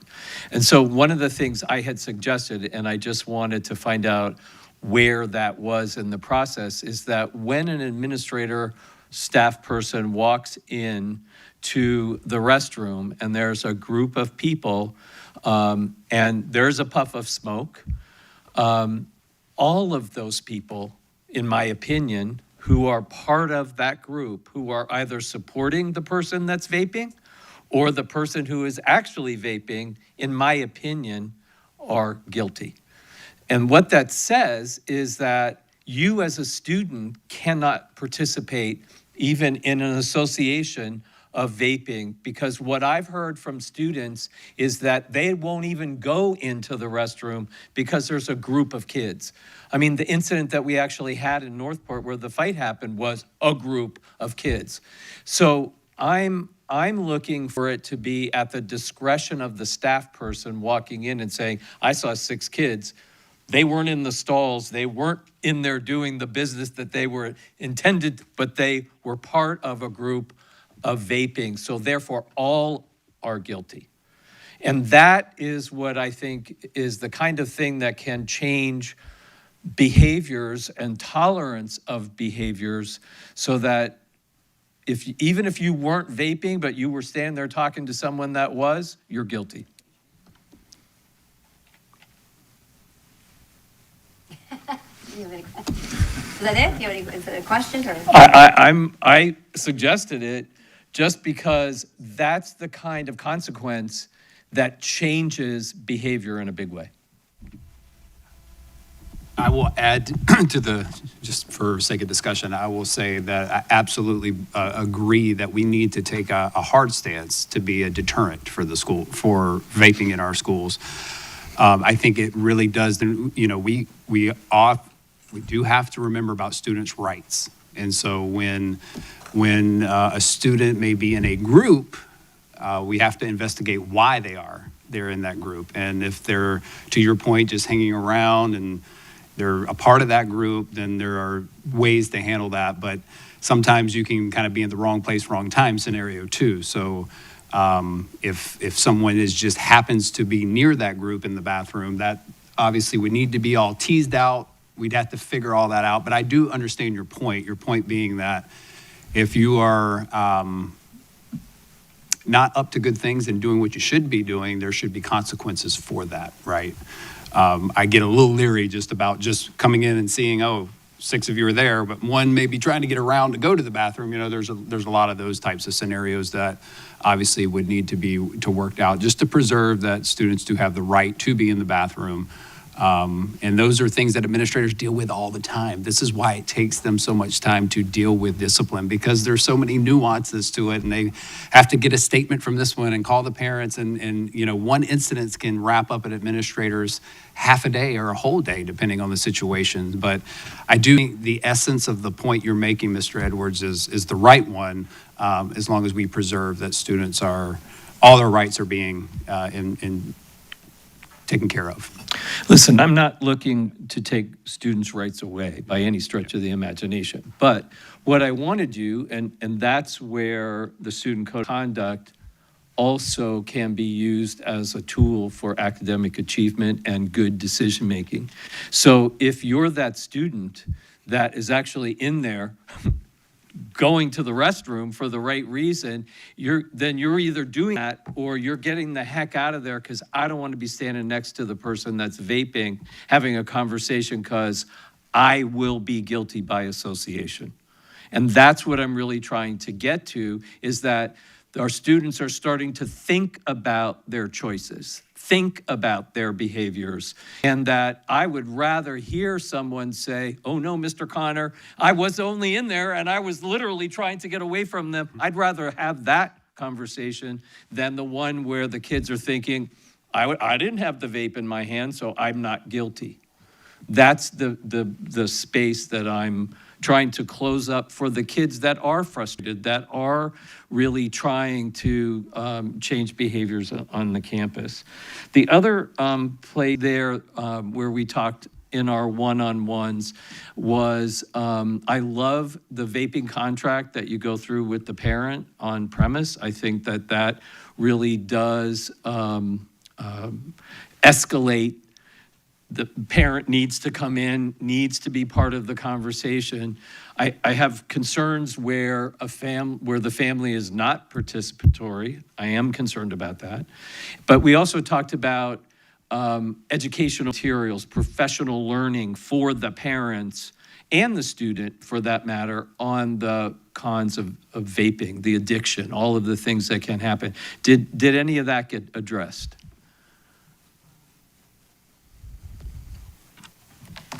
Yes, I did. So the way it's going to get. You had more grace on that than I did. I did, and thank you. I really do appreciate all of your feedback and your comments. The way that's getting addressed is by looking at the actual contract that we determined, right? And collaborating with the Department of Health. I know you have a contact, we have some contacts as well, to really help us determine what those resources look like. So one of the things that Mr. Edwards is referring to is that when we sign that anti-vaping agreement, we can have some direct supports embedded in there, where we expect a parent and a student to go through a video about the perils of vaping and what it's actually doing to your body, the very serious, addictive nature of these chemicals and these intoxicants, et cetera. So those are something that we're working on. So we'll have that in place. Our goal is by the beginning of the school year. Of course, we want to get feedback from the professionals in places like the Department of Health and Teen Court, but also from our schools as well, so that it's a very educationally relevant document. So from our conversation to today, we don't have it completed, but we definitely have it as a high priority. Great. And then lastly, in the threat management place, there was, I think where we left off was that if it was late in the day, this occurred, that the investigation can't occur at that time, but that it would happen in the next school day. But we had talked about the parent coming to the school and retrieving the student so that the student wasn't going home their traditional way, whether that's a bus or whatnot, that the parent was notified and had to come to the school and retrieve their student.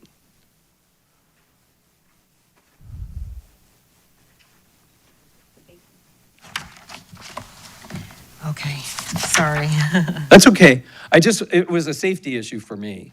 Yeah, so what you're referring to, and it is a safety issue, what you're referring to is something that we have with the threat management process where from time to time a threat comes after the school day, right? And the school administrator doesn't have the ability to investigate, but by two sets of statutes, we want to do what's right by the situation. The first is the threat management statutes to make sure that that process is investigated, which requires the administrator to meet with the student as well as to meet with the parent and others that are, in that process. And obviously that can't happen if it comes after the school day. But there are times that the administrator is going to call that family and tell the family to bring the student in the very next day so that way they can complete that interview and that process. So that's the first set of statutes. The other thing is when it comes to our attendance policies, we want to make sure we're following that as well. Because if for some reason a parent is not able to investigate and the threat is serious enough that the school administrator believes that the child should not be in their gen ed classes and the child has to stay home, we have to notify the parent of that before that occurs. So this is allowing us now to be able to really keep safety and security at the forefront when we're going through and navigating the threat management process. So we just wanted to make sure we had language in the Code of Student Conduct so our families were aware that from time to time this will happen, but the goal is that students are coming into the school setting, even in the nature of a threat, with the parent for that interview on the very next day. That's possible. And what about the day of? So if it's 2 o'clock, 3 o'clock, and the investigation can't occur, do we reach out to the family and say, this happened, the investigation will start tomorrow, but you need to come and pick up your child today? Absolutely. And so that is part of our threat management process is if we feel that there is any type of potential for harm, we are going to have that parent come onto campus and take that child home. Thank you. We won't put them on the bus. And then my very last question, I promised, about vaping was I wanted to ask the question of can Open Gate be taught to look for vapes? To a degree, it can, but it is not highly successful because it is designed to look at certain densities and shapes and material.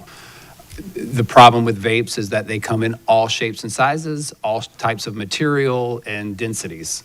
So it is problematic, but there is a way to tune up some of the settings to pick up certain things. So probably not the most foolproof way, but there is ability to do that to a degree. Thank you. I guess I'm showing my age. I didn't know that vapes are so varied. They are. Thank you, everyone. You did a great job, and I appreciate you answering my questions. Thank you, Mr. Edwards. And just to echo that sentiment, when I was meeting with Dr. Clayton, I had the same comments. I know years ago, even with Mr. Chifinos, the change is so fast. I'm not in that. I don't know those different terminologies or what the different densities are, but I'm glad you guys do, and I'm glad we're able to update, the varied components here, even with the language and meeting with the different task force. I'll step back and just say, to me, and this has been iterated in a lot of different ways, but I think it is really important to recognize that the behavior piece, in my opinion, and I think many people agree with this, not only does it drive teacher retention or departure, but it's also a huge driver of parents making a decision on where they want to send their children to school. It also creates the culture on the campus, and I know that's talked about a lot. So, and I think seeing this transform the student code of conduct over some years, I do hope that it does hit those components of being clear and then applied consistently with the consequences, and also use this tool to deter people. To Mr. Edwards' point of, guilt by association, all of these different things are looked at as a component to deter bad behavior so they can see those consequences. And if it is a out-of-school suspension, does that really drive behavior for certain students, or they just say, oh, they don't care? And then, I am interested to at least evaluate what Mrs. Barker had mentioned, because there are different opportunities to seize in those moments. But I'd be curious to pull back that onion a little bit more. But I know that, what is a driving consequence that's going to prevent some of these students from making those decisions? And loss of privileges, to me, is one of the things that gets their attention a little bit quicker because they have an immediate understanding of that consequences versus the long-term impact of something on their record, because they really haven't faced that yet. So I am happy to see this. I really loved reading the comments. I think having stakeholder impact is very important, input is very important. And I believe we do it in a lot of areas, but being able to illustrate it in the way you did, particularly in the binder with the comments and stuff like that, which were interesting to really evaluate. I appreciate that. One question, I know in the aspect of, we talked about the strengthening response, and I couldn't agree more, because I think that was something, a takeaway that I had, and I believe it was a different issue, not vaping, but it was something up to 5 warnings at that point. We're kind of putting unveiled threats out there. So as long as we're able to support our administrators, as we talked about before, with a variety of these, making sure they're prepared and planned and supported, I think that this has potential, lots of potential. One of the other questions is on technology. I know we talk about wearable, but is there, and it could be in here, do we address academic dishonesty in our student code of conduct at all? Can you? Yes, we do. It's a very specific code that used to say cheating, but we revamped it when we revamped our school board policy to reflect the language in the school board policy, and it's called academic dishonesty. Okay, and that's reflected in here? Yes, okay, in the code of student conduct. Okay, thank you for that, because I think that just when I saw the technology, it made me think from the AI stand, but then I obviously know there's broader issues when it comes to academic dishonesty, but the consequences aligned to that. And something else that I think was mentioned, I do agree, reading being that tide that lifts all ships, the behavior piece is a critical component in so many elements that are key to the success and sustainability. And so with the changes in the staffing, and I know this was addressed, but and behavioral specialists being pulled, but can you talk a little bit about how that model looks for the support at the school level with the changes in staffing? So most of that was addressed in the summer, in terms of the staff that were dedicated specifically to our behavior coaches, right? And so we won't see much of a change from what we've experienced during the course of this school year. And then, we do have the supplemental funding like Title I, where schools, I think all of our Title I's actually have a behavior interventionist or behavior coach, and will continue based on the principal's discretion. But that will not change. Obviously, it's been an adjustment period this year, just having had those coaches over the course of several years. But there will not be significant differences between what they've experienced in the 25-26 school year compared to 26-27. If I'm missing anything, you can. Just wanted to add in, we do have our ESC behavior coaches for all specialized programs. So if you have specialized program, that automatically comes with that staff member. We also have additional aides depending on the intensity of the behaviors within those units that are associated with behavior. To Mr. Connor's point, our Title I schools can purchase behavior coaches if they feel that they need them. Some don't. Right? We're not going to make people do something with their funds that they don't need to do them with. We did have an off-ramp to funding all behavior coaches in schools, and we supported that through some fundraising with the mental health grant and other areas. But what we still continue to fund is in specialized programs, and then Title I schools can fund their own at this time, because we also fund an interventionist district-wide for all 26 schools, which allows Title I schools to say, okay, you're funding one of these, I can fund one of these. So it's a constant dance with funds, but we've been able to make it work where it's most important. And just to close on that, it really is the specialized programs where we saw the biggest adjustment. And so, that was an opportunity for us at the district level to see where we could come back and maybe even add additional support, especially with behavior checks. Very high incidence cases where students are exhibiting those behaviors, and so they need that intensive support and more hands on deck. So we're willing to adjust based on the need, because we know when we make decisions, it looks good on paper sometimes, but in reality, you've got to assess the true reality of that and then redirect when necessary. And we saw that a lot in some of our specialized programs. No, and I'm really glad to highlight that, because I think that I know that it was a multi-year approach but behavior is a constant conversation. It's something people, whether they're inside the academic arena or not, understand easily. And so if there's any spike or anything public or anything like that, and then there's concerns of those reduction in resources, I wanted to make sure it was clear that has been over the last 2 years. That's not changing now, but that it's more prescriptive, which I think is the right approach. I think it's the most fiscally responsible approach, but then making sure we're monitoring it, because all systems go. Go ahead. You just brought something to my attention when you made that comment, so I want to make sure that I'm being transparent. So looking into next year, the one adjustment around safety and security campus aides has been adjusted at our high school levels based on enrollment. So we know some schools are going to experience an adjustment because of Welland Park opening, and so that may predicate at Northport or Venice High School a shifting of resources of those campus security aides, because if you're losing 300 kids, you may not need to support as many campus security aides. There was a time where we kind of blanketly allocated the personnel. Just because you were a high school, you've got 6 security officers, campus aides. We have moved to a data-based approach based on student enrollment. So, if you have up to 1,000 or up to 1,500, this is how many campus security aides that you would be receiving. So I just want to make sure I clarified that before, because you kind of prompted that in that last Well, and they're two different things, but I do think it's really important, the prescriptive piece of it, and then making sure, if there was an area of incident, the difference of the behavioral support systems versus the security aides are two completely different things. And I guess the big point or question, if you want to confirm, is because that prescriptive approach is occurring, that shift in resources is not leaving the eye off the ball. Okay, because that was a concern. I think we just need to make sure that's clarified. So I appreciate that.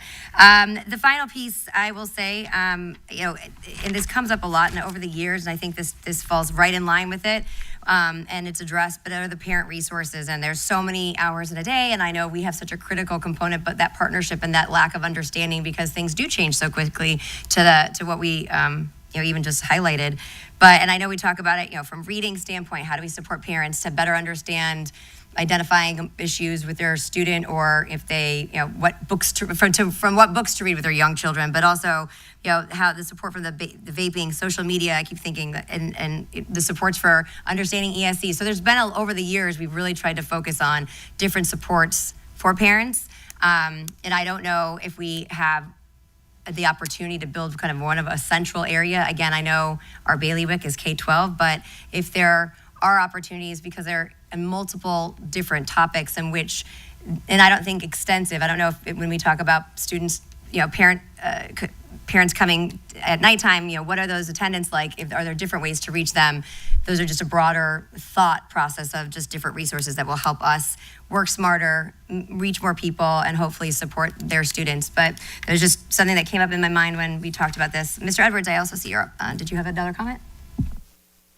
Thank you.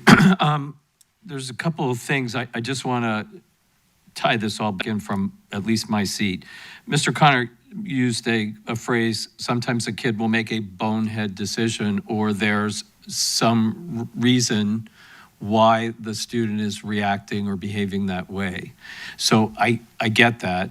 And Mrs. O'Day and I have also had conversations where the number one complaint I get from teachers during the downsizing and the right sizing that we've gone through fiscally recently is behavior and the behavioral coaches that we're losing. But Mrs. O'Day and I had conversations where we want teachers to have the ability to address those behaviors themselves, face hand, and learn how to do that, not just, oh, okay, I had a kid with bad behavior and move them over. So the struggle here for me is still around funding. We're doing the best we can with the dollars that we have is basically what I keep hearing. And what I know to be true is that's not enough. We don't have enough funding. And that in order to address behaviors that are caused by some underlying issue, so that we're talking student outcome, that student can overcome that mental health challenge or that trauma challenge or that behavioral challenge in order to have an outstanding student outcome, is the place where we struggle. And that's the part that I want to keep bringing up, not to the team, because I'm preaching to the choir. I know I am. I know they know what I'm saying, but what I'm really trying to say is the problem is in the funding, so that we can address that and ultimately get to the student outcome that we all want. Thank you. Thank you very much. Well, I think a lot of it comes down to a lot of the data points and them telling a story. You guys have done a really tremendous job of keeping up with that and that overlap. Even to the point where we talked about during ESE and the lower kindergarten grades and seeing the percentages are higher in demand, and even to really evaluate for projection purposes what that looks like for funding. And I've already had those conversations with members of the legislature, because it's a trend, we can see it, but having the more data to illustrate these things, I think does help. But also, I think there are connecting factors with behavior, with ability to read, and all of these components that you guys are really addressing in a systematic aspect. So like I said, the last part is, if we are able to continue this on that academic focus, I think there's a real exciting opportunity to look at what the district looks like 5 years from now in a lot of these capacities, because we were really keeping our eye on that core focus of supporting them to be successful in the classroom, so they're not frustrated through all the fun developments. And I will end on the de-escalation. I also thought the same thing when they were talking about de-escalation tools, and Mrs. Barker, your comment about some support when it comes to being a mom. I totally understand that. So I'm curious. Anyhow, I have no additional comments. Are there anyone else? We're good. Well, I appreciate this. I appreciate the ongoing work. I know this is a document, but I know the team is really hands-on when it comes to these things. So I genuinely appreciate your support and veracity on this. Mr. Connor, on to the next item. I know we break at 12:30 if you want. You tell me. I think we'll go a little bit beyond Fine. 12:30, but I know Dr. Kemp talks fast and he can get us through this presentation. I'm proud to say that we have been working through over the last several months, the team under Dr. Kemp's direction, to move forward the process for changing the boundaries related to the rebuilding of Garden Elementary. As you know, that school is quite old, and we have experienced lots of issues environmentally with Garden Elementary. And so what a great opportunity as we look to totally reconstruct that building for that community, to go through this process in terms of balancing. This also not only addresses the Garden building, but it addresses some of our capacity issues that we experience at Laurel Nokomis and some other areas like Taylor Ranch. So he's going to go through where we're at in terms of that process with redistricting for Garden. Thank you, Mr. Superintendent, Connor, and Madam Chair, board members. It's always great to be last, the last on the docket, right before holding up lunch, and following following the professional presentation firm of O'Day, Manelli, Hutchinson, and Clayton. So Patrick left, but he better be careful because they're coming from, and with some sprinkles of Connor. You know, they'll be coming for you, that firm. But speaking of opportunities to serve, we're going to be talking about redistricting. You know, for decades, this board did not have to address any of this. For decades.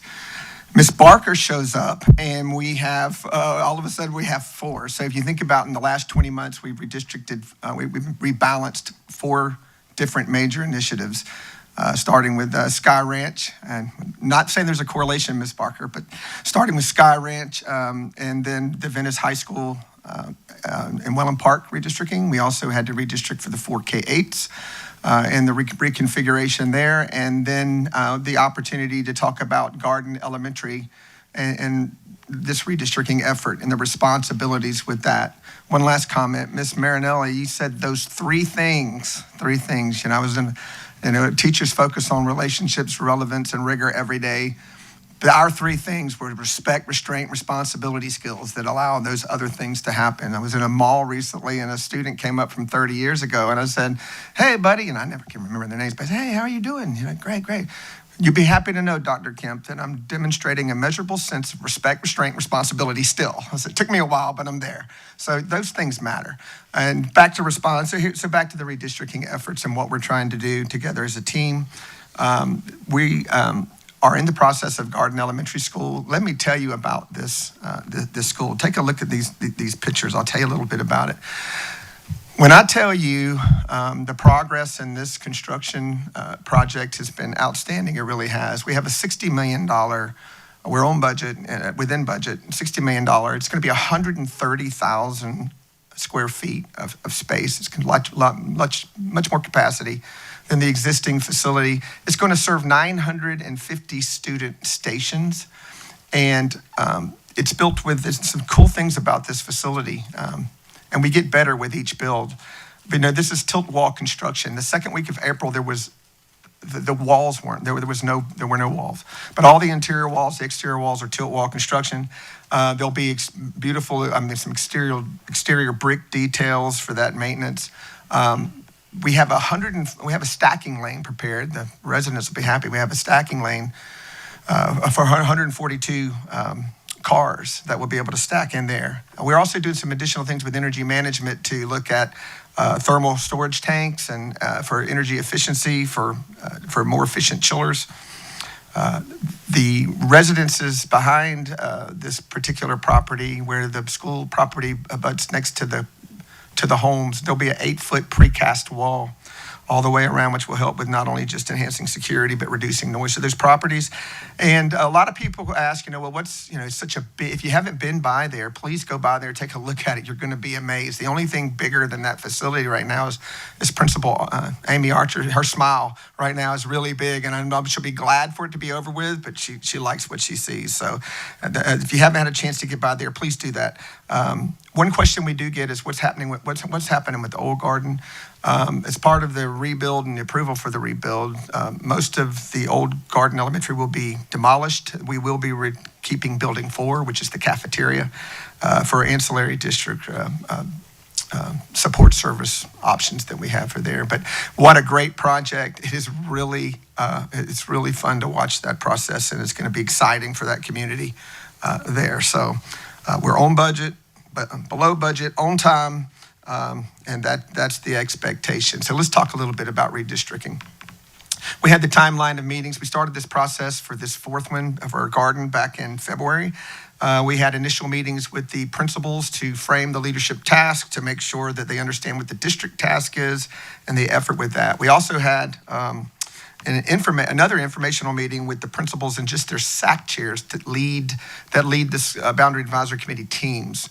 We find that just framing it with the principals, the leadership task for the district, we find that working with the leadership of each potential Boundary Advisory Council, team, working with the leadership of that team through the SAC chairs as well has been beneficial. We did have that meeting, both those meetings with them. The first one was February 25th. We met with the SAC chairs and principals on the 11th. We then moved on to Boundary Advisory Committee Meeting 1, and Ms. Caminati will be talking about these in a minute, but we've had Meeting 1 combined. The district planning team always comes with we came with 4 scenarios up front to consider. So we had Boundary Advisory Committee Meeting 1 in March 25th. We had Community Meeting 1. We've also held Boundary Advisory Committee 2 after input with Community Meeting 2. So we're rolling on down. We're ahead of schedule. We're on schedule with the project build, but we're really ahead of schedule, happy to say, with this particular process. So if you look at the rest of the timeline, you can see the original board workshop was scheduled for August 4th. We are way ahead of schedule for that, and we will keep this remaining schedule for public hearing and for eventual action for you. But that's the timeline of meetings that's taken place. It's been a great process. I want to share with you the district team. Those of that had opportunity to serve, the district team is consistent with our policy 5.2 and the processes this board has established. So it's great. It's great to have the participation of everybody involved with this effort as we work with the principals and the Boundary Advisory Committee and the individual school teams. That's our district team. Here was the Boundary Advisory Committee based on your policy 5.2 where we established that. You can see I want to say the principals in this process. This was a little bit easier of a process because Garden already existed and a lot of the boundaries were already in place. So it was a little bit easier than opening a new school. But our principals did an outstanding job. I can't tell you how well they led their teams along with the SAC chairs. It was great to be a part of it. Unbelievable input, good, effective input that made the process smooth and good communication throughout the stakeholder group. So was happy for that. Along with that, we're required to have the public advertised meetings. We were consistent with our existing processes. We actually looked, all of these have been publicly advertised, the meetings in front of you.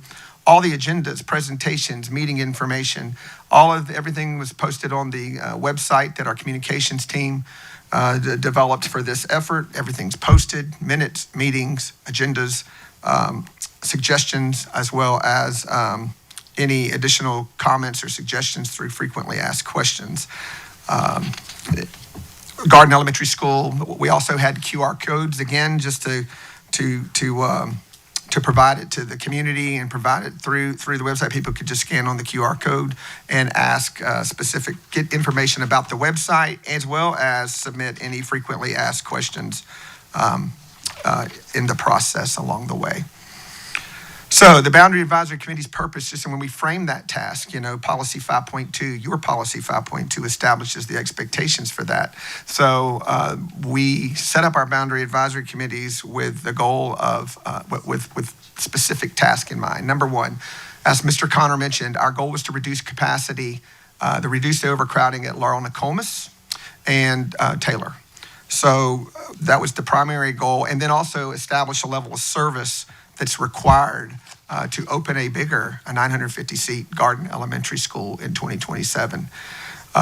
They also worked on guidance, they provided guidance to the district planning team, and the main role of the Boundary Advisory Committee is to be a conduit for information to share within the community. Those are the individuals that are going to get asked questions all the time, and our teams worked well together, and that it was a great process for this time.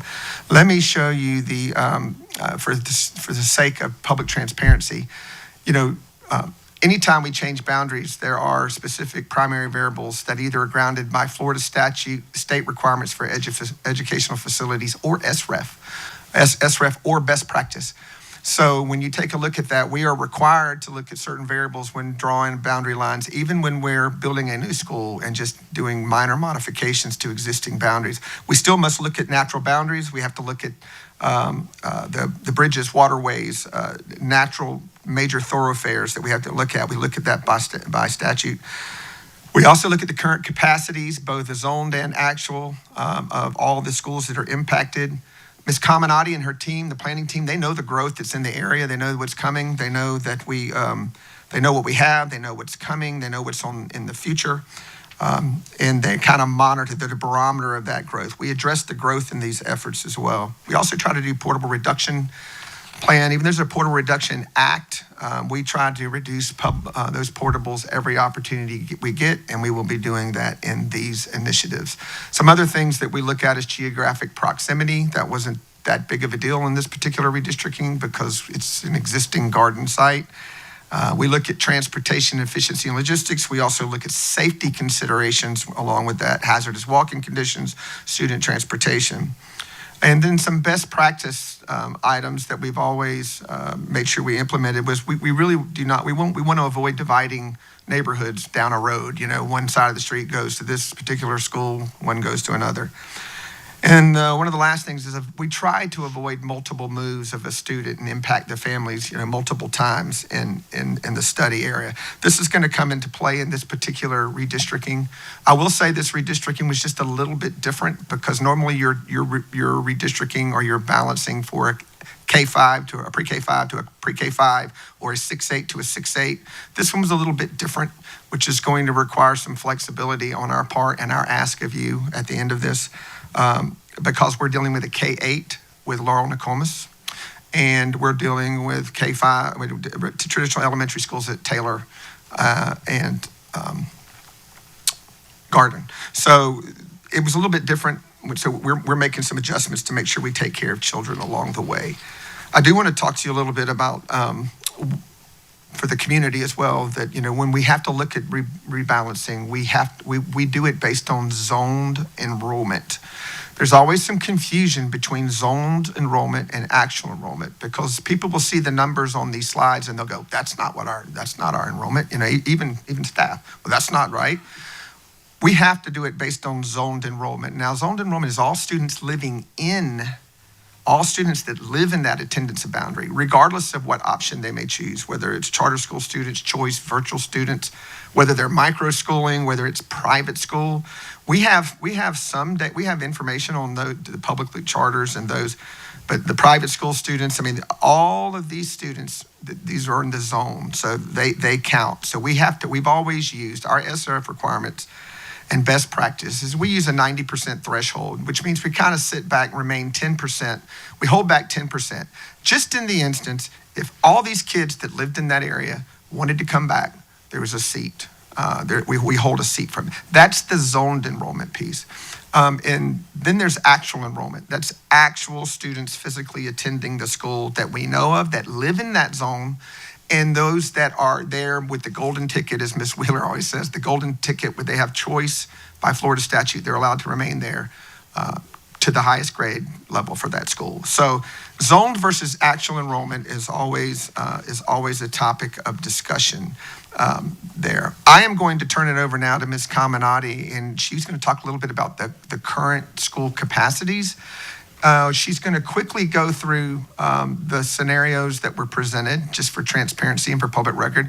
The scenarios that were presented to the BAC committee twice in the community, as well as probably spend a little more time on the three most feasible after the Boundary Advisory Committee rated those by feasibility. So I'm going to turn it over to Ms. Caminati and let her talk to you about the current school capacities based on what we just defined. So thank you, Dr. Kemp. Superintendent Connor and members of the board for allowing me to present you the data and scenarios that were presented to the Boundary Advisory Committee. I want to preface in saying that all data that is included in this is based on our 40-day count or our Survey 2 FTE data that is reported to the state. So we take that data and we geocode all the students and then base all of our scenarios and information on that data.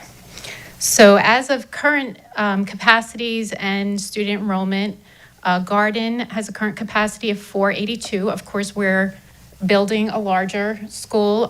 They had a lot of portables on that campus that will be brought into the permanent capacity, and then as well as the redistricting that we're doing. So currently they have 102% of actual enrolled students, and 126% of zone students. Laurel Nokomis is at 94% with actual enrollment, and then 141% in zoned enrollment. And of course, some of these do not take into account some of the specialized programs that are in some of our schools. So there might show a smaller utilization than is actually occurring at that school. Taylor Ranch has 106% actual utilization with 134% zoned student utilization. And then, of course, we have to bring Venice Middle into this picture because of rezoning some of Laurel Nokomis. Some of those students that'll be redistricted to Garden will also have to be redistricted to Venice Middle for the middle school piece. So Venice Middle is showing 80% of actual enrollment and then 141% of zoned. So I'm now going to present to you the initial feasible scenarios that we presented to the Boundary Advisory Committee. These were presented at the March 25th meeting. A few things I do want to go over as we go through these maps. I want to clarify some of what you're seeing here. So the current boundaries, Garden is shown in yellow, Laurel Nokomis in orange, and Taylor Ranch in pink. And then when we get to the middle school map, you'll see Venice Middle is in green. So back to A. Okay. Sorry. Okay, here we go. And as Dr. Kemp said, this is a unique thing with Garden because it's already an existing boundary that we are expanding upon and taking some of Laurel Nokomis and Taylor Ranch. And so I'm really going to focus on the areas that we're expanding and in these maps. So in scenario A that was presented, we are looking at this portion of Laurel Nokomis to the west that comes out at Roberts Bay and around this peninsula and down the Legacy Trail, back down to the existing Garden. All of these, well, I shouldn't say all, but most of these scenarios show coming up to Edmondson and going straight across, so taking these small pieces from Laurel Nokomis. And then all scenarios do show this small piece of Garden being rezoned to Laurel. And that was reviewed by our transportation department, and they determined this was an opportunity to rezone that for transportation feasibility. There's only one student that would be affected. That is the Waterford Golf and Country Club.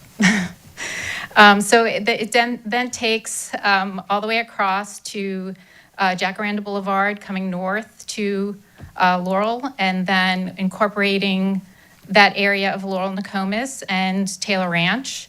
We're now following the current Taylor Ranch boundary all the way down the Myakka River, across Blackburn Canal, down to Center Road, across Center Road, and then it follows the current Garden boundary all the way back up. And this is what that looks like and how it would affect Venice Middle, just incorporating these two areas and these small portions from Laurel. And just for the record, scenario A Was not. was not one of the three most feasible, but for public record, we're covering all of these. So we'll move on to B. So B takes a larger portion of that western area of Laurel, all the way up to Laurel Road West and back down Legacy Trail, following that same path along Edmondson. And then it comes back down and follows the current Garden boundary all the way around, and then comes down Jacaranda and takes this section of Taylor Ranch in the South Venice area to the Englewood Elementary, the northern elementary, Englewood Elementary boundary, and then back up the current Garden boundary. And that's what that looks like for the middle school. This was also not determined as one of the most feasible scenarios. Scenario C follows the current Garden boundary, but takes that section along Edmondson, those small little pockets. And just to clarify, that a garden's boundary was designed to follow the city of Venice city limits. So that's why it kind of has that jagged piece up at the top, because that is the way the city limits are mapped out. But that comes across Edmondson again.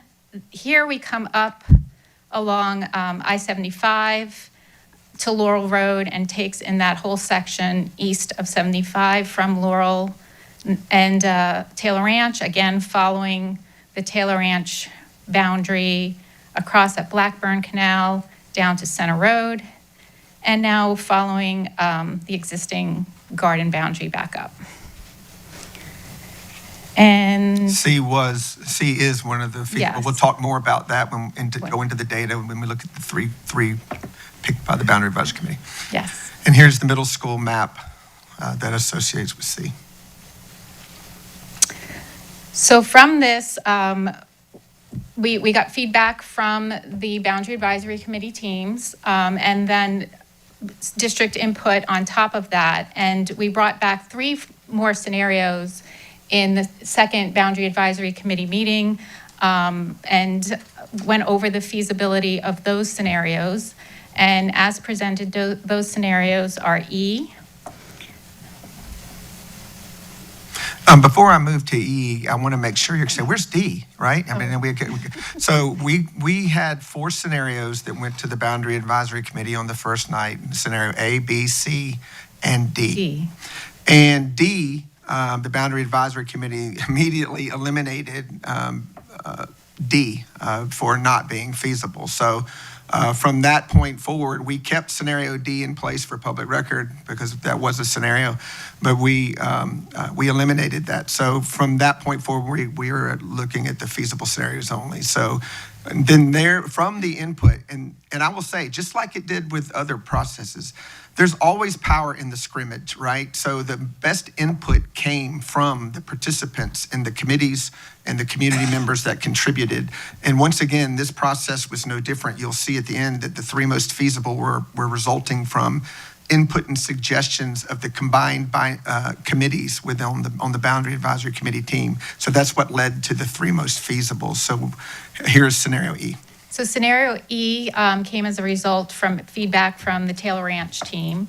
And they asked us to analyze, taking again the existing garden boundary coming across Edmondson and including those small portions of Laurel and Nokomis up to Laurel Road east of 75, following the Taylor Ranch boundary, and then coming over Blackburn Canal and up to East Venice Avenue, and then coming back and following the current garden boundary to Jacaranda Boulevard south, and including that section of South Venice and coming back up along the current boundary.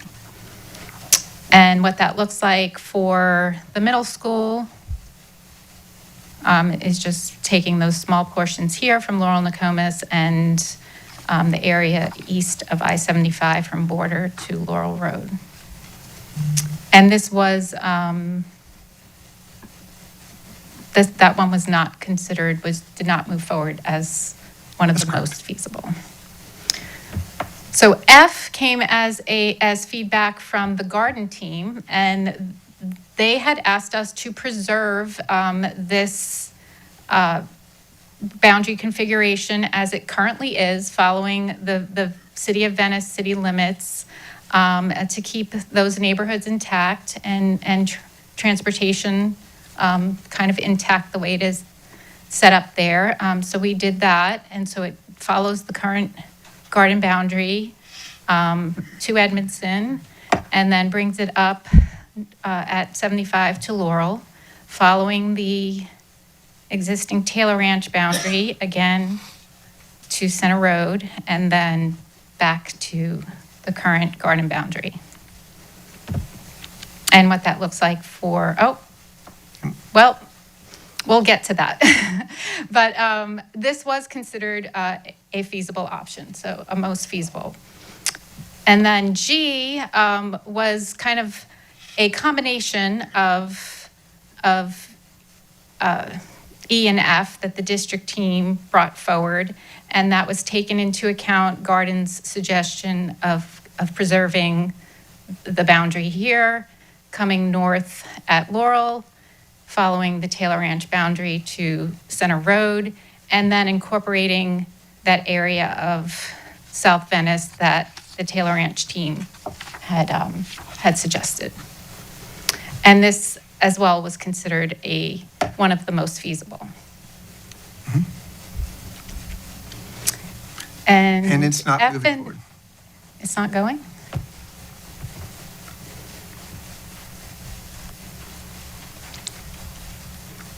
You do it on the, Can you just just space down?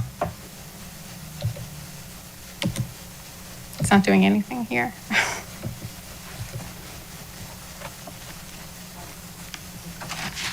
We'll continue, once again, after this, after the G, the scenario F and G, and the G, F and G middle school maps were the same. So we will show you that as soon as this gets back rolling. And then we will show you the rating results that took place from the 4 school committees. That shows you the feasibility ratings and the most. I tell them all the time, you're not ranking them from best to worst. They're all feasible. These, we didn't present scenarios that weren't feasible. So they're basically rating the feasibility of the scenarios across the board. Okay, go ahead. I think we got it back. Thank you. Thank you, Jamal. Oh. So that was the Middle school map. F and G middle school.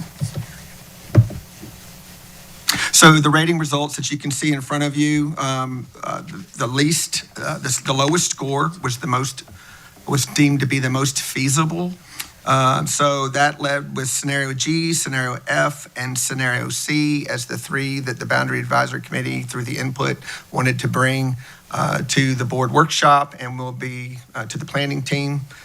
So you can see, based on the scores of each of the process, it truly works to the advantage of community input along the way. So the recommended scenarios. So G, I'm going to go over the data behind the 3 scenarios. Oh, how do we go forward? Okay. G, which was rated the most feasible, how that affects the zoned and actual capacities of the 4 affected schools. Laurel-Nokomis zoned capacity goes from 141 to 129%. And their actual capacity will go from 94% to 93%. And that is actually taking the students that would be rezoned, and then also taken into consideration projected students from development and over the next few years, and how that would impact the utilization of the school. So that would bring them down and then back up to 93% with the students projected from the development. Taylor Ranch would be zone capacity 134 to 86%, and then their actual would be 106 down to 93%, taking into consideration those students from development. Venice Middle is at 141%. It would go to 150% of their zone students. What that looks like as actual would be 80% to 99%. And that's not also factoring in some of the students that we would lose some to charter schools. Garden would go from 64%, which is based on their current enrollment compared to their new capacity. And that would bring them now to 114% zoned enrollment. Their actual enrollment would go from 52% to 94%. And that's scenario G. Scenario F, we see Laurel-Nokomis' zoned capacity from 141% to 127%, and their actual from 94%, and actually remains at 94% when we factor back in students projected from development. Taylor Ranch goes from 134% zone capacity to 104% zone capacity. And their actual would go from 106 and stay at 106 based on students projected from development. Venice Middle School is again zoned 141 to 150%. Their actual would go from 80% to 99%. And then Garden, 64% to 102% in zoned, and actual 52% to 78%. For scenario C, we see zoned capacity for Laurel Nokomis going from 141 to 127, with their actual going from 94% to 92%. Taylor Ranch from 134% to 108% in zoned, and 106% remaining at 106% for actual. Venice Middle, 141% to 150% for zoned, and 80% to 99% for actual. And Garden, 64% to 99% for zoned, 52% to 80% for actual. So that's the way the feasibility ratings took place with the committee and input. So it was G, F, and C. So the guidelines for choice remain the same for that. Remember, I mentioned to you that in redistricting, the board has flexibility within your policy, policy 5.2, to allow the top grade level of the grade configuration to remain. And once again, we have a K-8 involved, so that will continue. So rising fifth graders at these schools would be allowed to be grandfathered in.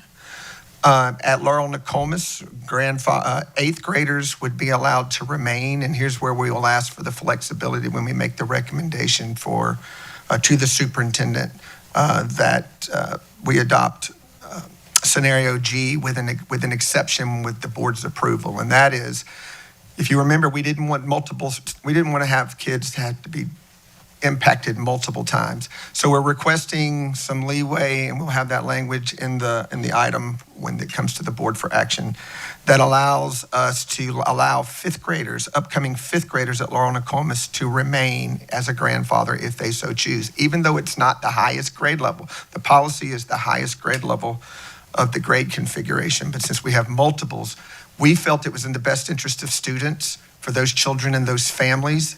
We didn't want those babies to go to 3 different schools in 3 different years. We just didn't think that even, we just wouldn't want to do that. We want to work with those families. So we'll be requesting flexibility to allow fifth to be grandfathered at Laurel Nokomis, as well as just the 8th. That would prevent them from going to 3 different schools. Also, we have that, so you have your grandfathering policy as part of 5.2, and you also have the choice statute. Again, if Ms. Wheeler was here, and the choice office does a great job, but if Ms. Wheeler is here, they say if you have a golden ticket now, currently they're allowed to stay at the school to the top grade level of the school. That is Florida statute, and that will remain. So the statute's there for that, and our guidelines are for choice. Again, if a student's rezoned or they're rebalanced to a different school, they're going to, can they apply? Absolutely. If the adjusted enrollment, remember that 90% threshold, through controlled open enrollment, if there's opportunities for space somewhere, our choice team and our academic team does a great job of working with families if there's space available. We want to be able to accommodate students where they would like to best fit, where the best fit is and where they'd like to serve if space allows it. So that's where the flexibility, when we bring it to you on the grandfathering clause, that, not only are we recommending that the superintendent support the community, the Boundary Advisory Committee's work, the district planning team's recommendation of G, we'll also ask for, to allow upcoming fifth graders at Laurel Nokomis to remain, to not disrupt them three years in a row. And that's not defined in School Board Policy 5.2. That's why we're requesting the exception.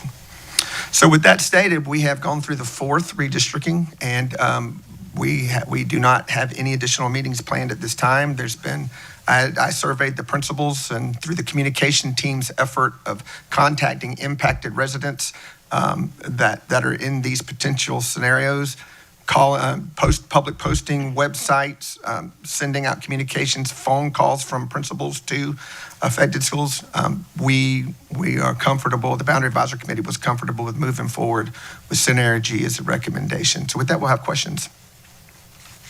Thank you very much. I appreciate that, and I'll just note that the communication piece being pivotal, obviously, and this will go, the process then would be presented to the board for adoption, and there's a public notice component to that. Yeah, that's correct. We will continue the rest of the schedule. If we can continue seeking input, but we had the original board workshop scheduled for August 4th. We are ahead of schedule. We publicly advertised this one.